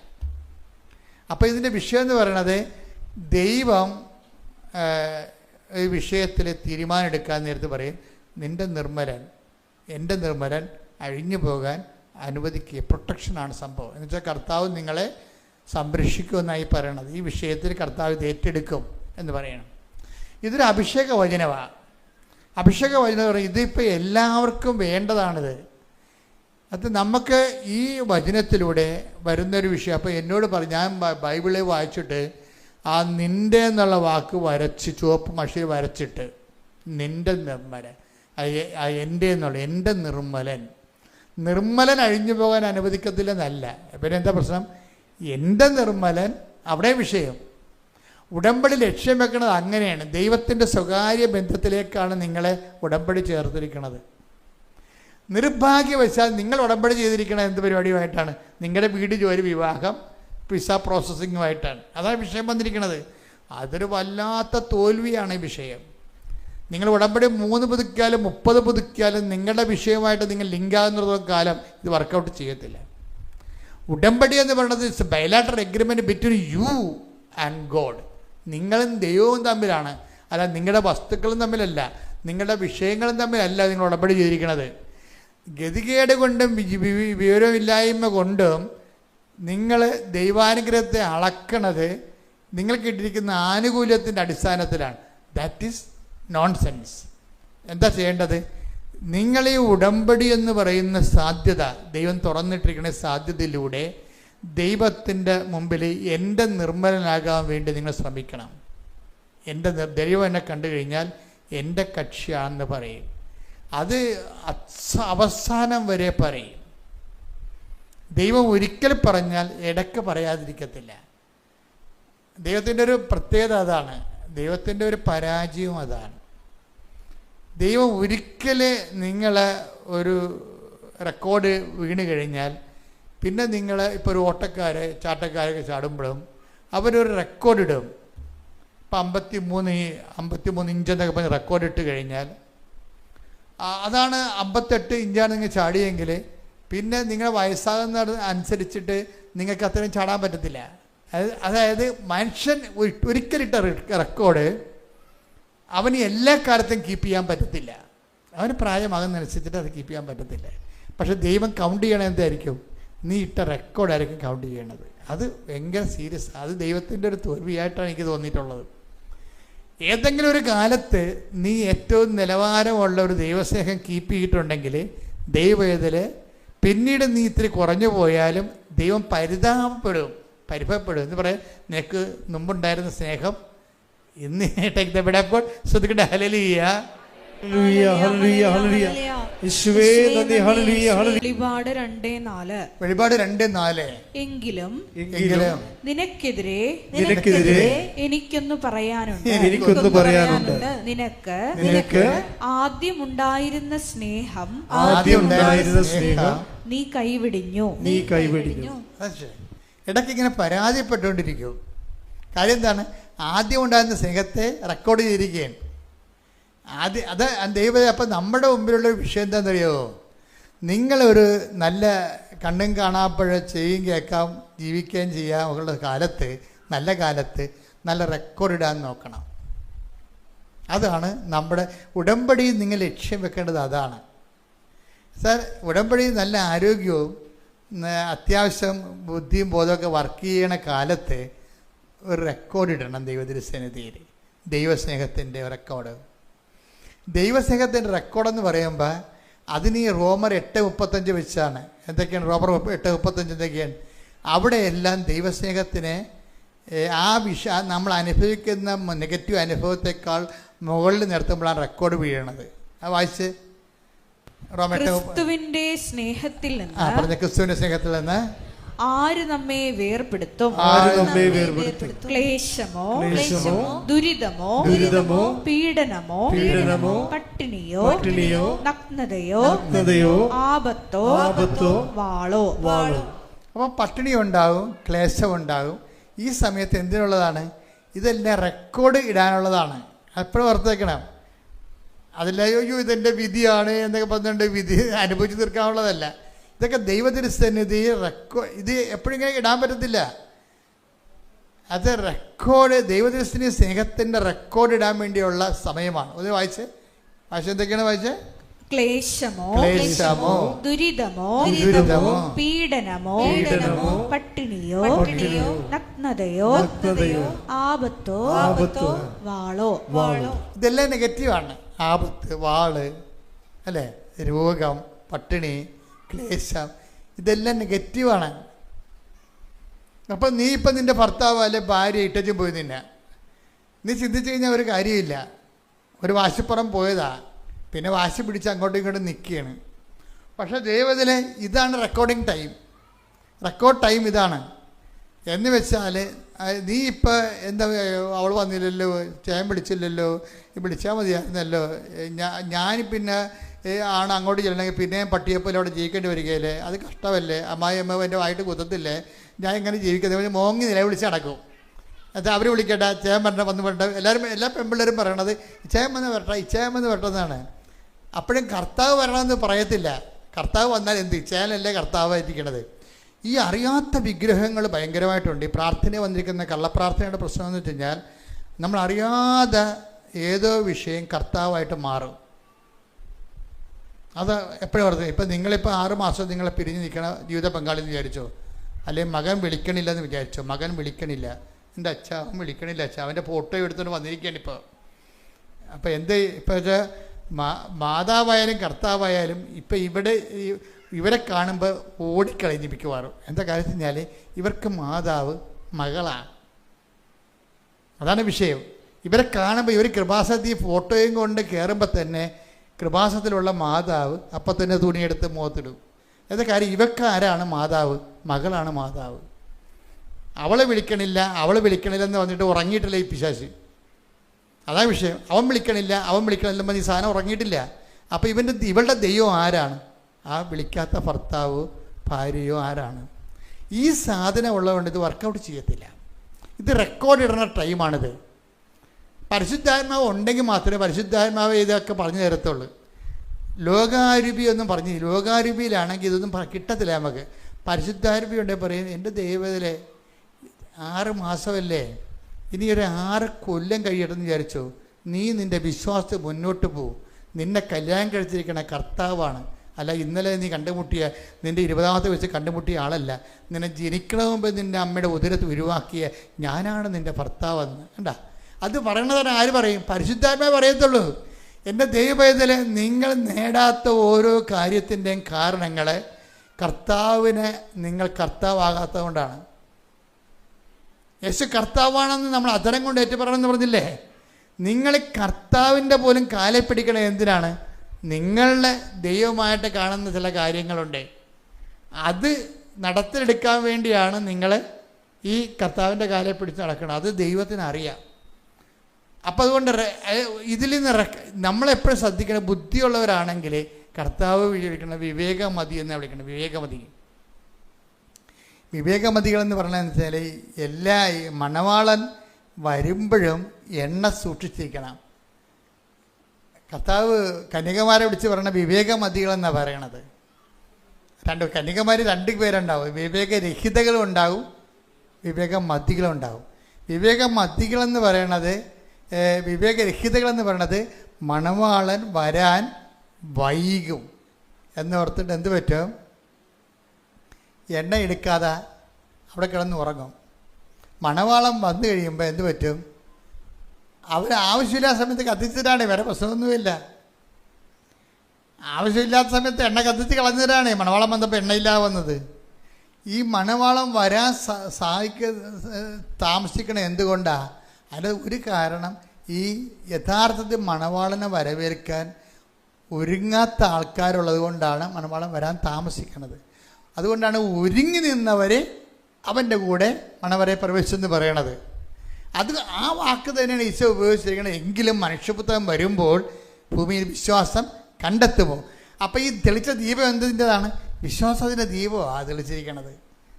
പലപ്പോഴും ദൈവം നോക്കണത് എണ്ണ വറ്റിക്കാനേ നോക്കത്തുള്ളൂ. എന്താണ് ദൈവത്തിൻ്റെ നടപടി എന്ന് വെച്ച് കഴിഞ്ഞാൽ, ഫ്രോഡ് പാർട്ടിനെയൊക്കെ എലിമിനേറ്റ് ചെയ്ത് കളയുക എന്നുള്ളതാണ് സംഭവം. എന്താ വെച്ച് കഴിഞ്ഞാൽ, ജോലി, വീട്, വിവാഹം, പിള്ളേർ, ഇതിനു വേണ്ടി മാത്രം ദൈവത്തിൻ്റെ കാലെ പിടിച്ച് നടക്കുന്ന ആൾക്കാരെ കുറച്ച് കഴിയുമ്പോൾ ദൈവം മാറ്റും. എപ്പോഴും അവിടെ എണ്ണ പറ്റിപ്പോവും. എപ്പോഴും നമ്മൾ ശ്രദ്ധിക്കേണ്ടത് വെച്ച് കഴിഞ്ഞാൽ, അതുകൊണ്ടാണ് ഈശോ ചോദിക്കുന്നത്, മണവാളം വരാൻ വൈകും. അപ്പം എങ്കിലും മനുഷ്യപുത്രൻ വരുമ്പോൾ ഭൂമിയിൽ വിശ്വാസം കണ്ടെത്തുമോ എന്ന് ചോദിക്കും. അപ്പം മനുഷ്യപുത്രൻ വരുമെന്നുള്ള കാര്യം ഉറപ്പാണ്. പക്ഷെ വരുമ്പോൾ വന്നതും വരാത്തതും ഒരുപോലെയാകും. എന്താ കാര്യം? നിൻ്റെ എണ്ണ കത്തിപ്പോയി. നിനക്ക് ജോലി കിട്ടി, നീ കല്യാണം കഴിച്ചു, നിനക്ക് പിള്ളേരുണ്ടായി, പക്ഷേ എണ്ണ പറ്റിപ്പോയി. എന്താ കാര്യം? അത് ആണൊരു ട്രാജഡി. മനുഷ്യൻ സംഭവിക്കാൻ പോകുന്ന ഏറ്റവും വലിയ ട്രാജഡി അതാണ്. എന്താ കാര്യം? ദൈവം നീ ചോദിച്ചതെല്ലാം നിനക്ക് തരും, പക്ഷെ വരുമ്പോൾ നിൻ്റെ കയ്യിൽ വിശ്വാസം ഉണ്ടാകുമോ? കാര്യം എന്താ? വിശ്വാസം ഇല്ലാത്തതിൻ്റെ കാരണം, നീ അന്ന് പറയണത്, ഉടമ്പടി എടുക്കാത്ത ജിത്തുവിന് ജോലി കിട്ടി, ദുഃഖവിളാഴ്ച പോലും പള്ളിയിൽ പോകാത്ത എൻ്റെ കൂട്ടുകാരത്തി ജോലി കിട്ടി, അതുപോലെ ഇപ്പം എനിക്ക് കിട്ടിയെന്ന് പറയാം. വിശ്വാസം പോയില്ലേ? ഇതൊന്ന് ദൈവമായിട്ട് ഇങ്ങനെ സത്യസന്ധമായിട്ട് പോയാൽ മാത്രമേ നമുക്ക് ഒരു നിലനിൽപ്പിൻ്റെ വരവെന്ന് പറയത്തുള്ളൂ. അതുകൊണ്ട് എപ്പോഴും നമ്മൾ ശ്രദ്ധിക്കേണ്ട ഇതാണ്, വിശ്വാസം സംരക്ഷിക്കാൻ ഏതെങ്കിലും ക്ലേശങ്ങളിലൂടെയാണ് പോണതെങ്കിലും നിങ്ങൾ ചിന്തിക്കണം, കർത്താവേ, ഈ വിഷയം നിറവേറുന്നൊരു സമയമുണ്ടാകും, എൻ്റെ കല്യാണം നടക്കുന്നൊരു സമയമുണ്ടാകും, എനിക്ക് കുഞ്ഞുങ്ങളുണ്ടാകുന്നൊരു സമയമുണ്ടാകും, എനിക്ക് ജോലി കിട്ടുന്നൊരു സമയമുണ്ടാകും. അപ്പോഴേ ഇന്ന് കാണുന്ന വിശ്വാസം അന്നുണ്ടാകുമോ? അതാണ് ഒരു വിഷയം. ചിലപ്പോൾ ഉണ്ടാകത്തില്ല. നീ അത് കോമൺ ആയിട്ട് എടുക്കും. ഇത് എല്ലാവരും, ഞാൻ മാത്രമല്ല, ഉടമ്പടി എടുക്കാത്തവരും വിശുദ്ധ ജീവിതം ഇല്ലാത്തവരുമൊക്കെ ഭൗതിക ആനുകൂല്യം നേടുന്നില്ല എന്ന് ചോദിക്കും. അപ്പോൾ ഭൗതിക ആനുകൂല്യം നേടാത്തതായിട്ട് നമുക്കുണ്ടാകുന്ന നേട്ടമെന്ന് വെച്ച് കഴിഞ്ഞാൽ, അത് വെച്ച് വിശ്വാസം നിലനിർത്താൻ നിനക്ക് പറ്റുമോ ഇല്ലയോ എന്നുള്ളതാണ് വിഷയം. മനസ്സിലായില്ലേ? അത് മറ്റുള്ളവർ നേടിയോ നേടാതിരിക്കുകയോ ഒന്നും അല്ല പ്രശ്നം. മറിച്ച് ഈ ഇപ്പോൾ ഉണ്ടായിരിക്കുന്ന ഞെരുക്കങ്ങളിൽ അതിജീവിത വിശ്വാസം, അതായത് അഗ്നിശോധന അതിജീവിക്കുന്ന വിശ്വാസം നീ ആർജിച്ചിട്ടുണ്ടെങ്കിൽ ആ ആർജിത വിശ്വാസമാണ് നിനക്ക് ആർജിത കൃപയ്ക്ക് സഹായമാകണത്. ഇപ്പം ചില കാര്യങ്ങൾക്ക് ആർജിത കൃപ വേണം. ആർജിത കൃപ വേണമെങ്കിൽ ആർജിത വിശ്വാസം വേണം. ഉടമ്പടിയുടെ ഉദ്ദേശം എന്താണ്? ആർജിത കൃപ, സാധാരണ കൃപയേക്കാൾ എക്സ്ട്രാ ആയിട്ടുള്ള. ഇപ്പം ഇത് മൂലം അപ്പം കർത്താവ് ചോദിക്കുന്ന ചോദ്യം ഉണ്ടല്ലോ, എന്നാ ചോദിക്കണേ? ശ്രുതികടെ ഹല്ലേലൂയ. ഈ വചനങ്ങൾ ആർക്ക് ഗ്രഹിക്കാൻ കഴിയും? ഇത് കഠിനമാണെന്ന് പറയുമ്പോൾ ഈശോ പറയും, ഇതിനുള്ള വരം ലഭിച്ചവർക്കല്ലാതെ അത് ഗ്രഹിക്കാൻ കഴിയത്തില്ല. അപ്പം വരം ലഭിക്കുന്നത് അന്നാണ് ഈ ആർജിത വിശ്വാസം എന്ന് പറയുന്നത്. യോഹന്നാൻ 6:60. ഇത് കേട്ട് അവന്റെ ശിഷ്യരിൽ പലരും പറഞ്ഞു, ഈ വചനം കഠിനമാണ്. ഇത് ശ്രവിക്കാൻ ആർക്ക് കഴിയും? കഠിനകാലം ഉണ്ടാവും. ഇപ്പം നിങ്ങൾ ചില കഠിനകാലത്തിലാണ്.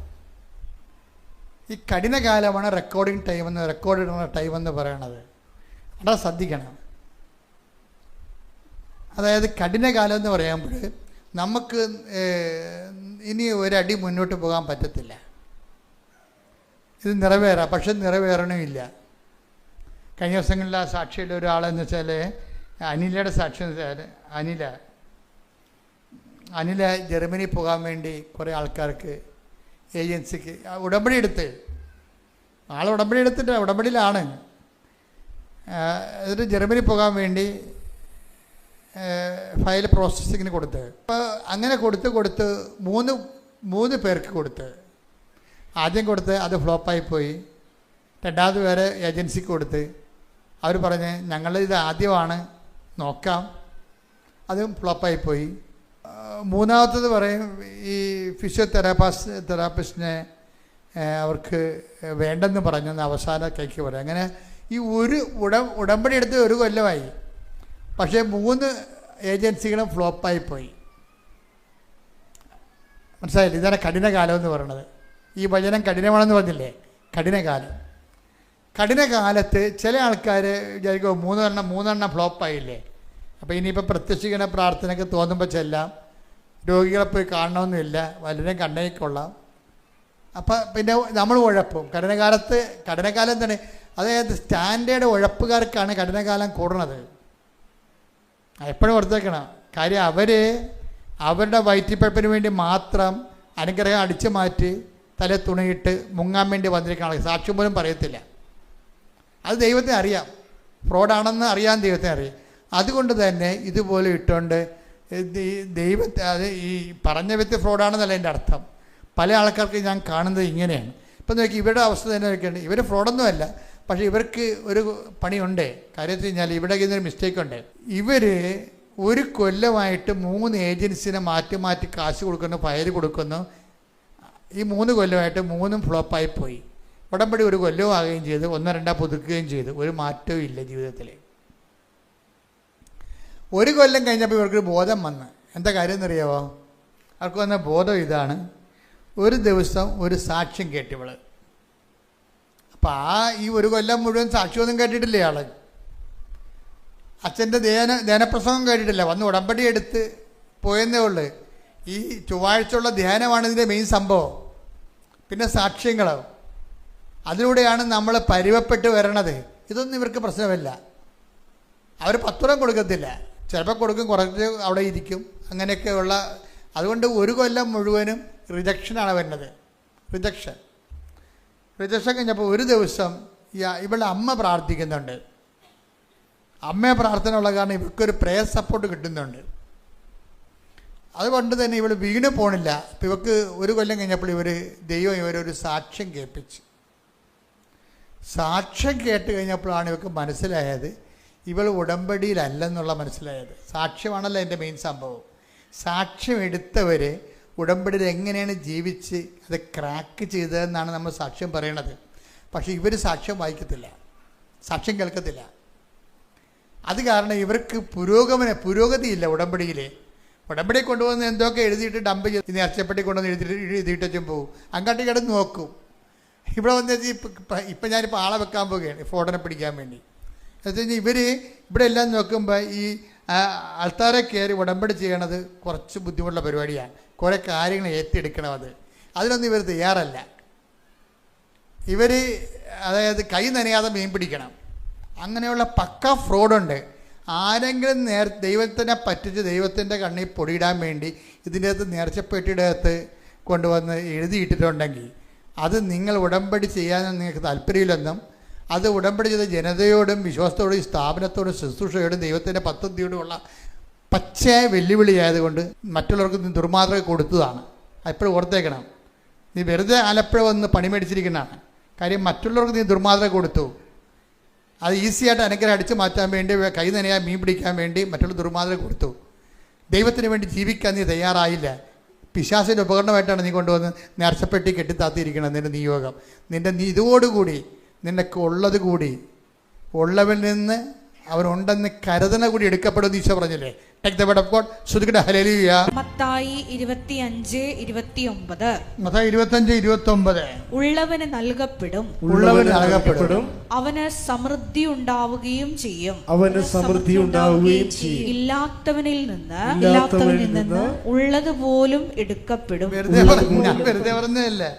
ദൈവസ്നേഹമില്ല, ദൈവവിശ്വാസമില്ല, വെറുതെ വല്ലതൊക്കെ എഴുതിയിട്ടിട്ട് നേർച്ചപ്പെട്ടി കൊണ്ടൊന്ന് കെട്ടിത്താത്തും. എന്ന് വെച്ച് കഴിഞ്ഞാൽ അവരെ കുറിച്ച് എന്താ കർത്താവിൻ്റെ വചനം പറയണത്? അവർക്ക് ദൈവസ്നേഹമില്ല, ദൈവവിശ്വാസമില്ല, പിന്നെ കൈ നനയാതെ മീൻ പിടിക്കാൻ വേണ്ടിയുള്ള പരിപാടിക്ക് വന്നിരിക്കുകയാണ്. ഉള്ളതുകൂടി ഇല്ലാത്തവരിൽ നിന്ന് ഉള്ളതുകൂടി എടുക്കപ്പെടും. അതാണ് ഞാൻ പറഞ്ഞതിൻ്റെ കാര്യം. ഒരിക്കൽ നിങ്ങൾ ചെയ്യരുതത്. ഇത് പിന്നെ ആർക്കാ ചെയ്യാൻ പറ്റാത്തത്?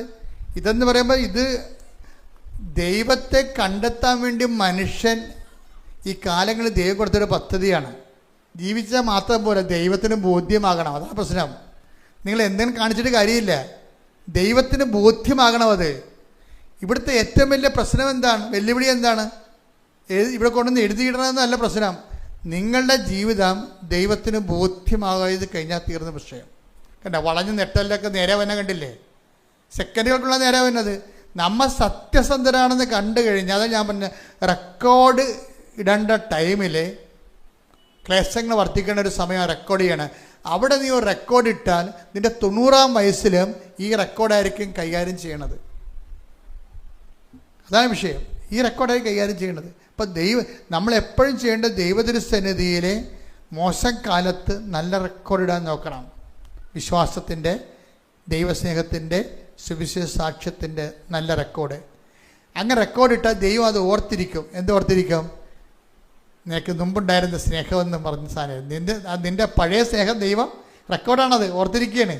ഇപ്പോഴില്ലെങ്കിൽ അത് പറയും, ഇപ്പോഴത്രയും ഇല്ലെന്ന് പറയും. അതിൻ്റെ കാര്യം എന്താണ്? റെക്കോർഡ് ദൈവം സൂക്ഷിക്കുന്നു എന്നാണ്. അത് നിത്യത വരെ ഈ റെക്കോർഡ് സൂക്ഷിക്കും. അതുകൊണ്ട് എപ്പോഴും നമ്മൾ ശ്രദ്ധിക്കേണ്ടത്, ഏതെങ്കിലും കാലത്ത് നിനക്ക് ക്ലേശങ്ങളുടെ കാലം, ഇപ്പോൾ ഈ ജോമോളിനെ കർത്താവ് ഇപ്പോൾ സമർപ്പിത നിത്യകന്യകയായിട്ട് ദൈവം ഉയർത്തി. അപ്പോൾ കഴിഞ്ഞ ദിവസങ്ങളായിരുന്നു എൻ്റെ സെർമണി ബിഷപ്പ് ഹൗസിൽ നടന്നത്.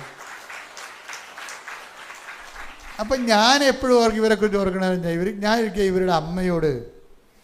ഇവരുടെ അമ്മയെ കണ്ടപ്പോൾ ഞാൻ ചോദിച്ചു, ചേച്ചി ജോമോളിനെ കർത്താവിനെ ഏൽപ്പിക്കുകയാണോ? അപ്പോൾ അവരെന്നോട് പറഞ്ഞു, അതേ അച്ഛാ, അവൾ കർത്താവിനുള്ളതാണെന്ന് പറഞ്ഞു. കാര്യം ഞാൻ ചോദിച്ചു വെച്ചാൽ, ഇവർക്ക് 3 കൊല്ലം മറ്റേ ആമവാദമായിരുന്നു. ആമവാദം. അപ്പം ഈ തല തൊട്ട് ഈ തലമുടി തൊട്ട് നഖം വരെ ഇങ്ങനെ മരവിച്ചിരിക്കും. കിടന്നാൽ തിരിയാൻ പറ്റത്തില്ല. സർവ്വ അസ്ഥികളും പേശികളും ഇങ്ങനെ വേദനിക്കും. പക്ഷെ ഇവർ പുറത്ത് പറയത്തില്ല. ഇവർ കിടക്കുമ്പോൾ തന്നെ ഈ തിരിയണമെങ്കിൽ കുറേ സമയം എടുക്കും. ഞരങ്ങി മൂളി വേദനിച്ചാണ് തിരിയണത്. ഈ തിരിയുമ്പോൾ ഇവിടെ കൈ കൊന്ത ഉണ്ടാകും. അതാണ് വിഷയം. ഈ ഇങ്ങനെ തിരിഞ്ഞ് കിടക്കുമ്പോഴും ആരെങ്കിലും തിരിച്ചിടാൻ ഉണ്ടാകത്തില്ല. വീട്ടിലല്ല, അവരിവിടെ ഒരു സ്ഥലത്ത് താമസിക്കുമായിരുന്നു അന്ന്. ഇവിടെ കൃപാസനത്തിൽ താമസിക്കുന്ന മുമ്പ് ഇവിടെ ജോലി ചെയ്യും, രാത്രി അവിടെ പോയി താമസിക്കും. അപ്പോൾ അവരെ തിരിച്ചിടാൻ പോലും ആരുമില്ല. പക്ഷെ ആ സമയത്ത് ഒരു കൊന്ത കയ്യിൽ നിന്ന് കളയത്തില്ല. വെറുതെ കൊന്തയെ പിടിച്ചിരിക്കുകയല്ല, അതിനുള്ളിൽ അവർ 1000 മണി ജപമാലയൊക്കെ ചെല്ലും. 1000 മണി ജപമാലയൊക്കെ ചെല്ലും. ഈ ആമവാദം വെച്ചുകൊണ്ട് 1000 മണി ചൊല്ലിപ്പിടിക്കും. ഇത് റെക്കോർഡ് ടൈമാണത്. അത് ഞാൻ നിങ്ങളുടെ പറഞ്ഞു, റെക്കോർഡ് ഇട്ടിരിക്കുന്നതാണ്. ഇനി ജോമോളിന് ഉണ്ടെങ്കിൽ ഒരു സമയമുണ്ടെങ്കിൽ അങ്ങനെ വരുമെന്ന് എനിക്ക് തോന്നില്ല. അത് റെക്കോർഡ് ഇട്ടിരിക്കുന്ന ടൈമാണ്. റെക്കോർഡ് ടൈം എന്ന് പറയും. ആ റെക്കോർഡ് ടൈം കഴിഞ്ഞപ്പോൾ എനിക്ക് മനസ്സിലായി, കർത്താവ് ശരീരത്തിൻ്റെ കലപ്പ ഒടിച്ചതാണെന്ന് മനസ്സിലായി. ദൈവവിളിയുടെ ഒരു സംഭവമാണ് കലപ്പ ഒടിച്ച് കളയും. എലീശാനെ വിളിച്ച സമയത്ത് ഏലിയയുടെ മേലങ്കി കൊണ്ടുവന്ന് എലീഷയുടെ മുമ്പിൽ ഇട്ട് കൊടുത്ത്. എലീഷ മേലങ്കി ശുശ്രൂഷയുടെ കാര്യമായതുകൊണ്ട് എലീഷയ്ക്ക് പെട്ടെന്ന് ഓടിത്തിരിഞ്ഞ് പറയും, പ്രഭു ഞാൻ വീട്ടിൽ നിന്ന് അപ്പനെ ചുംബിക്കട്ടെ എന്ന് ചോദിക്കും. അത് നിൻ്റെ കാര്യമെന്ന് പറയും. എന്നുവെച്ചാൽ ഞാൻ വീട്ടുകാരോട് ഗുഡ് ബൈ പറയട്ടെ എന്നാണ് ചോദിക്കുന്നത്. ഗുഡ് ബൈ പറയട്ടെ, അവർക്ക് അന്ത്യചുംബനം കൊടുത്തിട്ട് ഗുഡ് ബൈ പറയട്ടെ എന്ന് ചോദിക്കും. അപ്പോൾ അത് നിൻ്റെ കാര്യമെന്ന് പറയും. അപ്പോൾ ഉടനെ ഇയാൾ തിരിച്ച് വന്നിട്ട് കലപ്പ ഉഴുതുകൊണ്ട് നിൽക്കരുന്ന് അയാളുടെ ജീവിതമാർഗ്ഗം അതായിരുന്നു. ആ കലപ്പ എടുത്ത് പശുവിനെടുത്ത് കാളയത്തിട്ട് തലക്കെട്ട് തല്ലും. അതിനെ കൊന്നു കളഞ്ഞിട്ട് ആ കലപ്പ കത്തിക്കും. ആ തീയിൽ കാളയെ ചുട്ടിട്ട് അവിടെയുള്ള എല്ലാവർക്കും കൊടുക്കും. അതാണ് എലീഷയുടെ ദൈവവിളി എന്ന് പറഞ്ഞത്. വല്ലാത്ത ദൈവവിളിയാണ്. അപ്പോൾ അത് എല്ലാവർക്കും എൻ്റെ ജീവിതത്തിലും ഇതുപോലെ കലപ്പ കത്തിക്കുന്ന എക്സ്പീരിയൻസ് ഉള്ള കാരണം ഈ കലപ്പ കത്തിച്ചേക്ക് മനസ്സിലായി. അതുകൊണ്ടാണ് ഞാൻ അമ്മയോട് ഇവിടെ രോഗം കഴിഞ്ഞപ്പോൾ ഞാൻ ചോദിച്ചു എങ്ങനെയാണെന്ന് ചോദിച്ചു ദൈവവിളിയെക്കുറിച്ച്. കാര്യം വീട്ടുകാരുടെ കൺസെൻറ്റ് വേണ്ടേ. അപ്പം അത് അപ്പം ഞാനിവിടെ ട്രെയിനർ എന്ന രീതിയിൽ ഞാൻ കൺഫേംഡായി ഞാൻ ശരിക്കും. നിങ്ങൾ ഓർത്തേക്കണം, നിങ്ങളുടെ മക്കൾ എപ്പോഴെങ്കിലും കർത്താവിൻ്റെ ജോലി ചെയ്യണമെന്ന് പറഞ്ഞാൽ നിങ്ങളുടനെ അത് നേഴ്സാകുക, അല്ലെങ്കിൽ നീ നിൽക്കുക, ഡിഗ്രി കഴിയട്ടെന്ന് പറയും.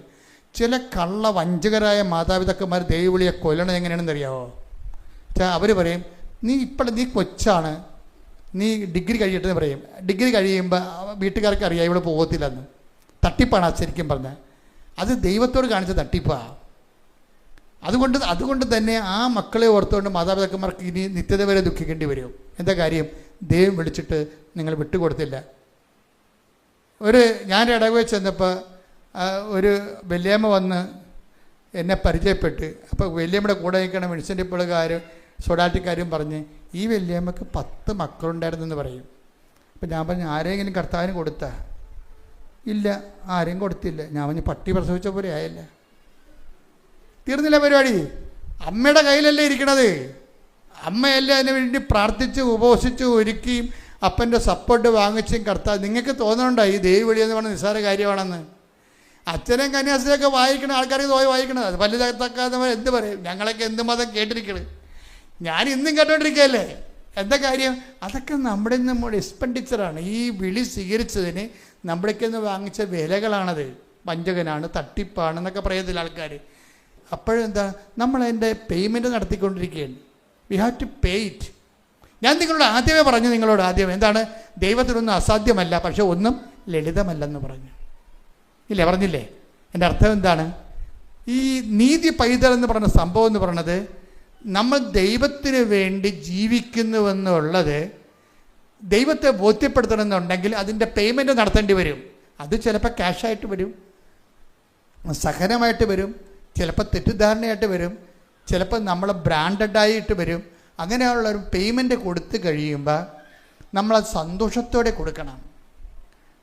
അതാണ് സന്തോഷത്തോടെ പോയി തനിക്കുള്ളതെല്ലാം വിറ്റെന്നല്ലേ പറയണത്. നിങ്ങളുടെ മക്കളോട് നിങ്ങൾ പറയണം, നിങ്ങൾ ദൈവത്തിന് കൊടുത്താൽ ദൈവത്തിൻ്റെതാണത്. ദൈവത്തിന് കൊടുത്താൽ ദൈവത്തിൻ്റെതാണ്. ചില അപ്പനും അമ്മയും കൊടുക്കും. ഇപ്പോൾ പരിപാടി ഉണ്ടായെന്ന് വെച്ചാൽ എന്തിനാണ്? മക്കളെ യൂറോപ്പിൽ വിടാൻ വേണ്ടിയാണ്. എന്നാൽ പിന്നെ ആഫ്രിക്ക വിടാൻ പാടില്ല.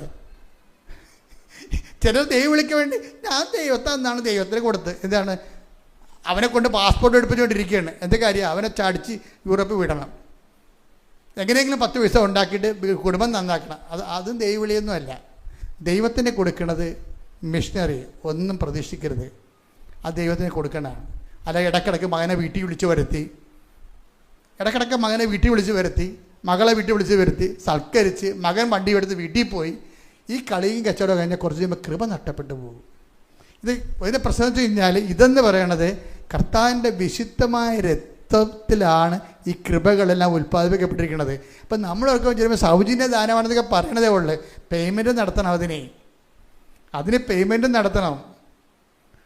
അപ്പം അങ്ങനെ പേയ്മെൻറ്റ് നടത്തുമ്പോൾ നിങ്ങൾ ഒരു കുഞ്ഞെങ്കിലും നിങ്ങളോട് ദൈവവിളിയെക്കുറിച്ച് പറഞ്ഞാൽ നിങ്ങൾ പ്രോത്സാഹിപ്പിക്കണം അത്. അല്ലെങ്കിൽ പറയും, എടീ ഇതിനൊക്കെ പ്രാന്താണ്, ഈ കാലത്ത് വലിയൊരു രീതിയിൽ പണിക്ക് പോവുക, അവർ നിനക്ക് കിണറ്റ് മുന്തിയിടുവെന്ന്. ആര്? മനോരോഗികളൊക്കെ പോയി കിണറ്റ് ചടിച്ചെടുത്തിട്ടുണ്ട്. അതിന് മടക്കാരെന്ത് ചെയ്യണം? കിണറ്റ് അതിന് മടങ്ങാരെന്ത് ചെയ്യണം? അതെല്ലാം നമ്മുടെ ശുശ്രൂഷകളോട് എതിർപ്പുള്ളവരെ നമ്മളെ കരുതേക്കാൻ വേണ്ടി അതെല്ലാം നമുക്കെതിരെ ഉപയോഗിക്കുന്നതാണ്. അങ്ങനെ ഉപയോഗിക്കുമ്പോഴും വീണ്ടും ഇവിടെ ദൈവവിളി വർദ്ധിച്ചുകൊണ്ടിരിക്കുകയാണ്. എന്താ കാര്യം? കർത്താവിൻ്റെ വേല, ദൈവമായിട്ട് സ്നേഹമുള്ളവരെ, ദൈവത്തിന് വേണ്ടി ജീവിക്കുന്നവരെ അവരെന്നും കാലത്ത് ഉണ്ടാകും. എന്താ കാര്യം വെച്ച് കഴിഞ്ഞാൽ അതുകൊണ്ട് തന്നെ നിങ്ങൾക്ക് എപ്പോഴെങ്കിലും കർത്താവിൻ്റെ ഒരു വിളി തോന്നിയാൽ നിങ്ങൾ എന്നോട് പറയണം, അച്ഛാ എനിക്ക് ജീവിതകാലം മുഴുവൻ കർത്താവിന് വേണ്ടി ജീവിക്കാൻ വേണ്ടി തോന്നണമെന്ന് പറയണം. അപ്പം നിങ്ങൾ ജെനുവിനാണെങ്കിൽ ആ 3 കൊല്ലം എൻ്റെ കൂടെ നിർത്തി നിങ്ങൾ ശുശ്രൂഷയ്ക്ക് ഏൽപ്പിക്കും. നിങ്ങൾ ജെനുവിനാണ് നിങ്ങൾക്ക് തോന്നിയ പ്രാർത്ഥനാ ജീവിതം സത്യസന്ധമാണെന്ന് തോന്നിക്കഴിഞ്ഞാൽ സ്വാഭാവികമായിട്ട് നിങ്ങൾ അടുത്ത നടപടികളിലേക്ക് കടക്കും. നമ്മളെ അപ്പോൾ എപ്പോഴും നമ്മൾ ശ്രദ്ധിക്കേണ്ടത് ഒരു ദൈവവിളി തോന്നണം. കൃപാസനത്തിൽ തോന്നണമെന്നുണ്ടെങ്കിൽ കൃപാസന അമ്മയുടെ പ്രത്യക്ഷീകരണത്തെ ലോകത്തിന് കൈമാറാൻ വേണ്ടിയുള്ള മിഷനായിട്ടാണ് തോന്നേണ്ടത്. ഇപ്പം ജോമള അതിനാണ് ഈ ശുശ്രൂഷ സ്വീകരിച്ചിരിക്കുന്നത്. അത് എത്രയോ 10-12 കൊല്ലയോട് ജീവിച്ചില്ലേ. അതുപോലെ തന്നെ നിങ്ങൾക്ക് എൻ്റെ മക്കളെ ദൈവവിളി, ഇപ്പം ഞാൻ അമ്മയെ നേരെ കണ്ട ഒരാളാണ്. എന്താണ് ദൈവവിളിക്ക് കുറവ് വന്നതെന്ന് ചോദിച്ചു കഴിഞ്ഞാൽ ദൈവാനുഭവം ഉള്ളവരുടെ കുറവാണ് ദൈവവിളിക്ക് കുറവ് വന്നതിൻ്റെ കാരണം. വേറെ ഒന്നുമല്ല. കാര്യം ദൈവവിളിക്ക് ഒപ്പം തരാൻ ലോകത്തിൻ്റെ ഒന്നുമില്ല. ഒരു ദൈവവിളിക്കൊപ്പം തരാൻ ലോകത്തിൻ്റെ കയ്യിൽ ഒന്നുമില്ല. നിങ്ങൾക്ക് ഇനി 16 ലക്ഷം രൂപ ശമ്പളം കിട്ടുമെന്ന് പറഞ്ഞാലും ഒരു കഥയുമില്ല. ദൈവവിളി എന്ന് പറയുമ്പോൾ അത് എപ്പോഴും ഈശോ പറയണത്, ഞാൻ ചെയ്തത് എന്താണെന്ന് ഇപ്പം നിനക്ക് മനസ്സിലാവത്തില്ല, പിന്നീട് മനസ്സിലാകും. പല മാതാപിതാക്കന്മാരും കുടുംബങ്ങളും നിലനിൽക്കുന്നതും. എൻ്റെ കുടുംബം 120 കൊല്ലം മുമ്പ് ചേട്ടൻ അനിയനെ വെടിവെച്ച് വന്ന കുടുംബമാണ് എൻ്റെത്. എൻ്റെ ജീവിതത്തിൽ എഴുതിയിട്ടുണ്ടത്. ചേട്ടന് അനിയനെ വെടിവെച്ച് വന്നു. അപ്പോൾ എൻ്റെ അപ്പൻ എന്നോട് കുഞ്ഞുനാളിൽ പറയാം, മകനെ ഇതാണ് നമ്മുടെ കുടുംബം. എന്തെങ്കിലും നിൻ്റെ കയ്യിൽ കാശായിരിക്കണ കാലത്ത് നമ്മുടെ കുടുംബത്തോട് കർത്താവ് പൊറുക്കുമെന്ന് പറയും. അപ്പം ഞാൻ എന്നും പ്രാർത്ഥിച്ചുകൊണ്ടിരുന്നത് എൻ്റെ കുടുംബത്തിൽ എൻ്റെ കയ്യിൽ കാശ വരാൻ വേണ്ടിയാണ്. എനിക്കതിൻ്റെ അകത്ത് എന്തെങ്കിലും കർത്താവിന് കൊടുക്കണ പോലെയോ അല്ലെങ്കിൽ നഷ്ടപ്പെട്ട പോലെയോ എനിക്ക് തോന്നിയിട്ടില്ല. എനിക്ക് തോന്നിയത് കർത്താവിനെ നേടിയെന്നാണ് തോന്നിയത്. അത് തോന്നിയത് മാത്രമല്ല, അത് പിന്നീടുണ്ടായിരുന്ന മുഴുവൻ അനുഭവങ്ങൾ അങ്ങനെയാണ്. ഞാൻ എപ്പോഴും ഈശോയോട് പറയുവേ, 10ാം ക്ലാസ്സിൽ പെട്ടി എടുത്തിറങ്ങിയപ്പോഴേ നീ ഇത്രയും വലിയ സംഭവമാണെന്ന് എനിക്കറിയത്തില്ലായിരുന്നു. പക്ഷേ എനിക്കറിയാഞ്ഞ കാലത്ത് നീ എന്നെ വിളിച്ചതിന് നന്ദി പറയണമെന്ന് പറയും. അറിവുണ്ട്, എനിക്കറിയാഞ്ഞ കാലത്ത് നീ എന്നെ വിളിച്ചില്ലേ, അതിന് ഞാൻ നന്ദി പറയണത്. അതിനാണ് എൻ്റെ ഏറ്റവും വലിയ നന്ദി എന്ന് പറയുന്നത്. നമുക്കറിയാഞ്ഞ കാലത്ത് നമ്മളെ വിളിച്ചു. ഇവിടെ വന്ന് അവൻ്റെ കൂടെ കൂടിയപ്പോഴല്ലേ മനസ്സിലായത് അവൻ ആരാണെന്ന്. അവനെക്കുറിച്ച് പഠിക്കാനൊത്ത്, അവനെക്കുറിച്ച് ചിന്തിക്കാനൊത്ത്, അവനെക്കുറിച്ച് ധ്യാനിക്കാനൊത്ത്, അവൻ്റെ കൂടെ ജീവിക്കാനൊത്ത് എന്തൊരു സംഭവമാണ്. ഈ ജീവിതം അങ്ങ് നിത്യത വരെയല്ലേ പോണത്. ശ്രുതികടെ ഹല്ലേലൂയ, ഹല്ലേലൂയ, ഹല്ലേലൂയ, ഹല്ലേലൂയ, ഹല്ലേലൂയ, ഹല്ലേലൂയ. എഴുന്നേൽക്കുക. എൻ്റെ പ്രിയപ്പെട്ടവരെ, അനില സാക്ഷ്യങ്ങൾ കാണാൻ തുടങ്ങിയപ്പോൾ അവളുടെ ഉടമ്പടിയിൽ അവർ ചെയ്തുകൊണ്ടിരുന്ന കാര്യങ്ങൾ എന്തുമാത്രം തെറ്റാണെന്നൊക്കെ മനസ്സിലായി. പിന്നെ സാക്ഷ്യങ്ങൾ കണ്ടുകൊണ്ടേയിരുന്നു. ഉടമ്പടി അവളുടെ ജീവിതം ചെയ്ത തെറ്റുകളെല്ലാം, ഉടമ്പടിയുടെ ക്രമങ്ങൾ എല്ലാം ശരിയാക്കി. അപ്പോൾ എന്നാ ചെയ്തിരിക്കണത്, നോട്ട് ബൈ മെറിറ്റ് വർക്ക് ചെയ്യാൻ തുടങ്ങി. 1 കൊല്ലമേ B2 പരീക്ഷയ്ക്ക് 1 കൊല്ലം മാത്രമേ ഗ്യാരണ്ടി ഉള്ളൂ. അവൾക്ക് ജോലി കിട്ടാതെ ശരിക്കും പറഞ്ഞാൽ B2 2ാം കൊല്ലമായി. 2 കൊല്ലം കഴിഞ്ഞ് അപ്പോൾ അവൾ വിചാരിച്ച് അവളുടെ മെറിറ്റ് പോയി. അപ്പോൾ അവൾ കർത്താവിനോട് പറഞ്ഞു, കർത്താവേ എനിക്ക് B2 എക്സാമിൻ്റെ ഡേറ്റ് കഴിഞ്ഞു, പക്ഷേ എൻ്റെ മെറിറ്റ് എനിക്കില്ലറിയാം, നിൻ്റെ ഗ്രേസിലാണ് ഞാൻ ആശ്രയിക്കണത്. 1 കൊല്ലം കഴിഞ്ഞവർക്ക് പോലും അവർ വിസ കൊടുക്കണില്ല. അതുകൊണ്ട് ഞാനിത് നിൻ്റെ കൃപയിൽ ആശ്രയിക്കുന്ന. അപ്പോൾ എന്നാ സംഭവിച്ചിരിക്കണത്, മാതാവിൻ്റെ ബർത്ത്ഡേ വന്നപ്പോൾ അവൾ പറഞ്ഞു, അമ്മയുടെ ബർത്ത്ഡേ ആണ്, അമ്മയാണ് എനിക്കിത് ഈ B2 കഴിഞ്ഞ് 2 കൊല്ലം കഴിഞ്ഞിട്ടും അതിൻ്റെ ഗ്യാരണ്ടി കഴിഞ്ഞിട്ടും നീ ഇതെനിക്ക് തരികയാണെങ്കിൽ നീയാണ് തന്നതെന്നറിയാൻ നിൻ്റെ ബർത്ത്ഡേക്ക് എനിക്ക് വിസ വേണമെന്ന് പറഞ്ഞു. അപ്പോൾ എന്ത് ചെയ്തമ്മ, ഈ B2-ൻ്റെ 2 കൊല്ലം കഴിഞ്ഞിട്ടും ആ ബർത്ത്ഡേക്ക് അവൾ പറഞ്ഞ ഡേറ്റിന് അവൾക്ക് വിസ കൊടുത്തത്. ഇതാണ് കൃപാസന മാതാവ് എന്ന് പറയുന്നത്. നമ്മൾ സത്യസന്ധമായിട്ടാണ് ദൈവത്തിലോട് അടുക്കണമെന്നുണ്ടെങ്കിൽ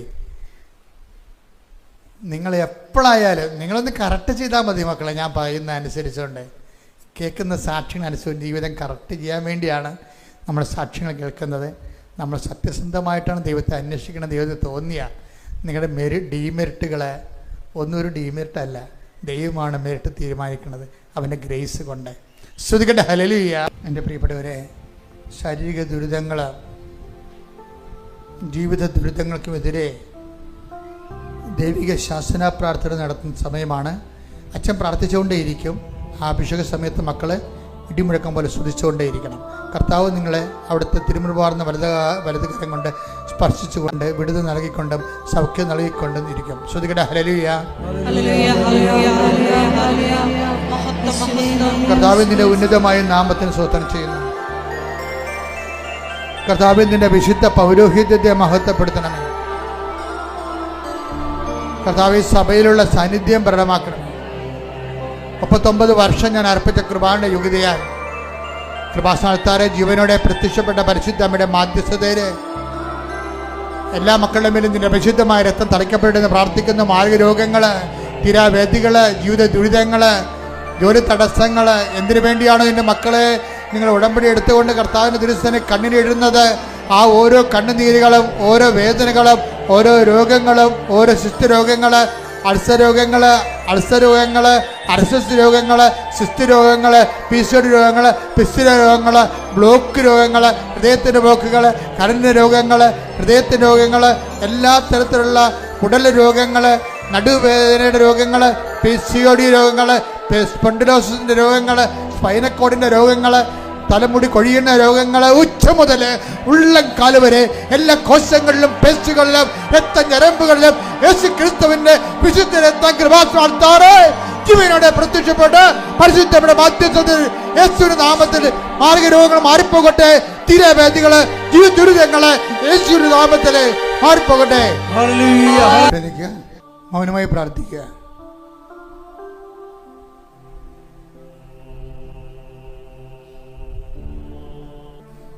ആവശ്യങ്ങൾക്ക് വേണ്ടി ഉടമ്പടിയുടെ നിയോഗങ്ങൾ കർത്തൃദിവസനെ സമർപ്പിക്കുക. അടിയന്തര ആവശ്യങ്ങളെ പ്രത്യേകിച്ച് സമർപ്പിക്കുക. ആ വിഷയത്തിന് ദൈവിക തീരുമാനം ഉണ്ടാകും. അച്ഛൻ നിങ്ങൾക്ക് വേണ്ടി പ്രാർത്ഥിക്കുന്ന സമയമാണ്. ഓൺലൈനിലുള്ളവരും പ്രാർത്ഥിക്കുക.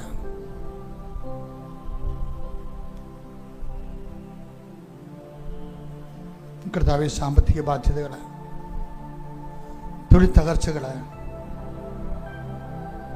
ഓരോ പത്രങ്ങൾ, പേപ്പറുകൾ, ഡോക്യുമെൻറ്റുകൾ, പ്രമാണങ്ങൾ, തടസ്സങ്ങളുള്ള വിഷയങ്ങൾ, വ്യക്തികൾ, തടസ്സം ഉണ്ടാക്കുന്ന വ്യക്തികൾ,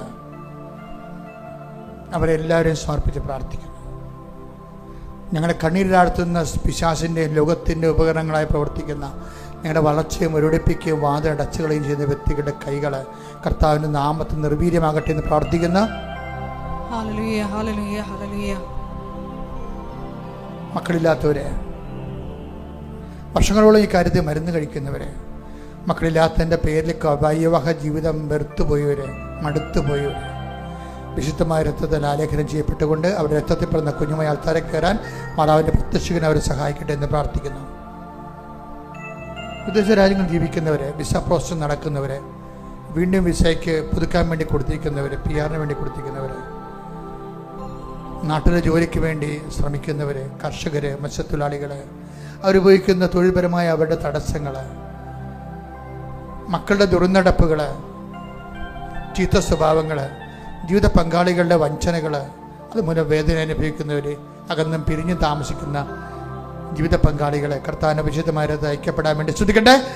ഹല്ലേലൂയ, ഹല്ലേലൂയ, ഹല്ലേലൂയ. ആശീർവാദം സ്വീകരിക്കാം.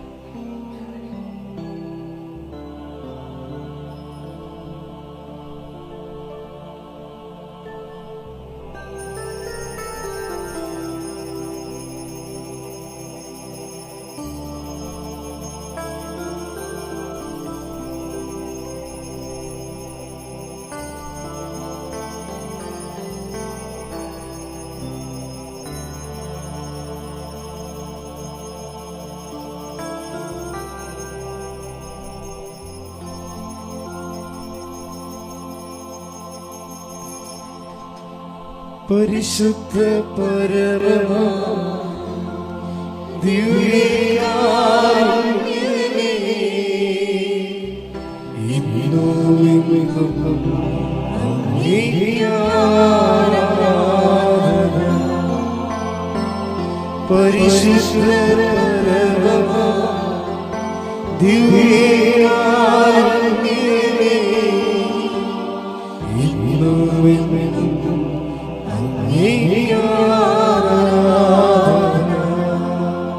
പരിശുദ്ധ പരമ ദിവ്യകാരുണ്യമേ, എന്നും എന്നും അങ്ങേക്ക് ആരാധന. ആമേൻ, ആമേൻ, ആമേൻ.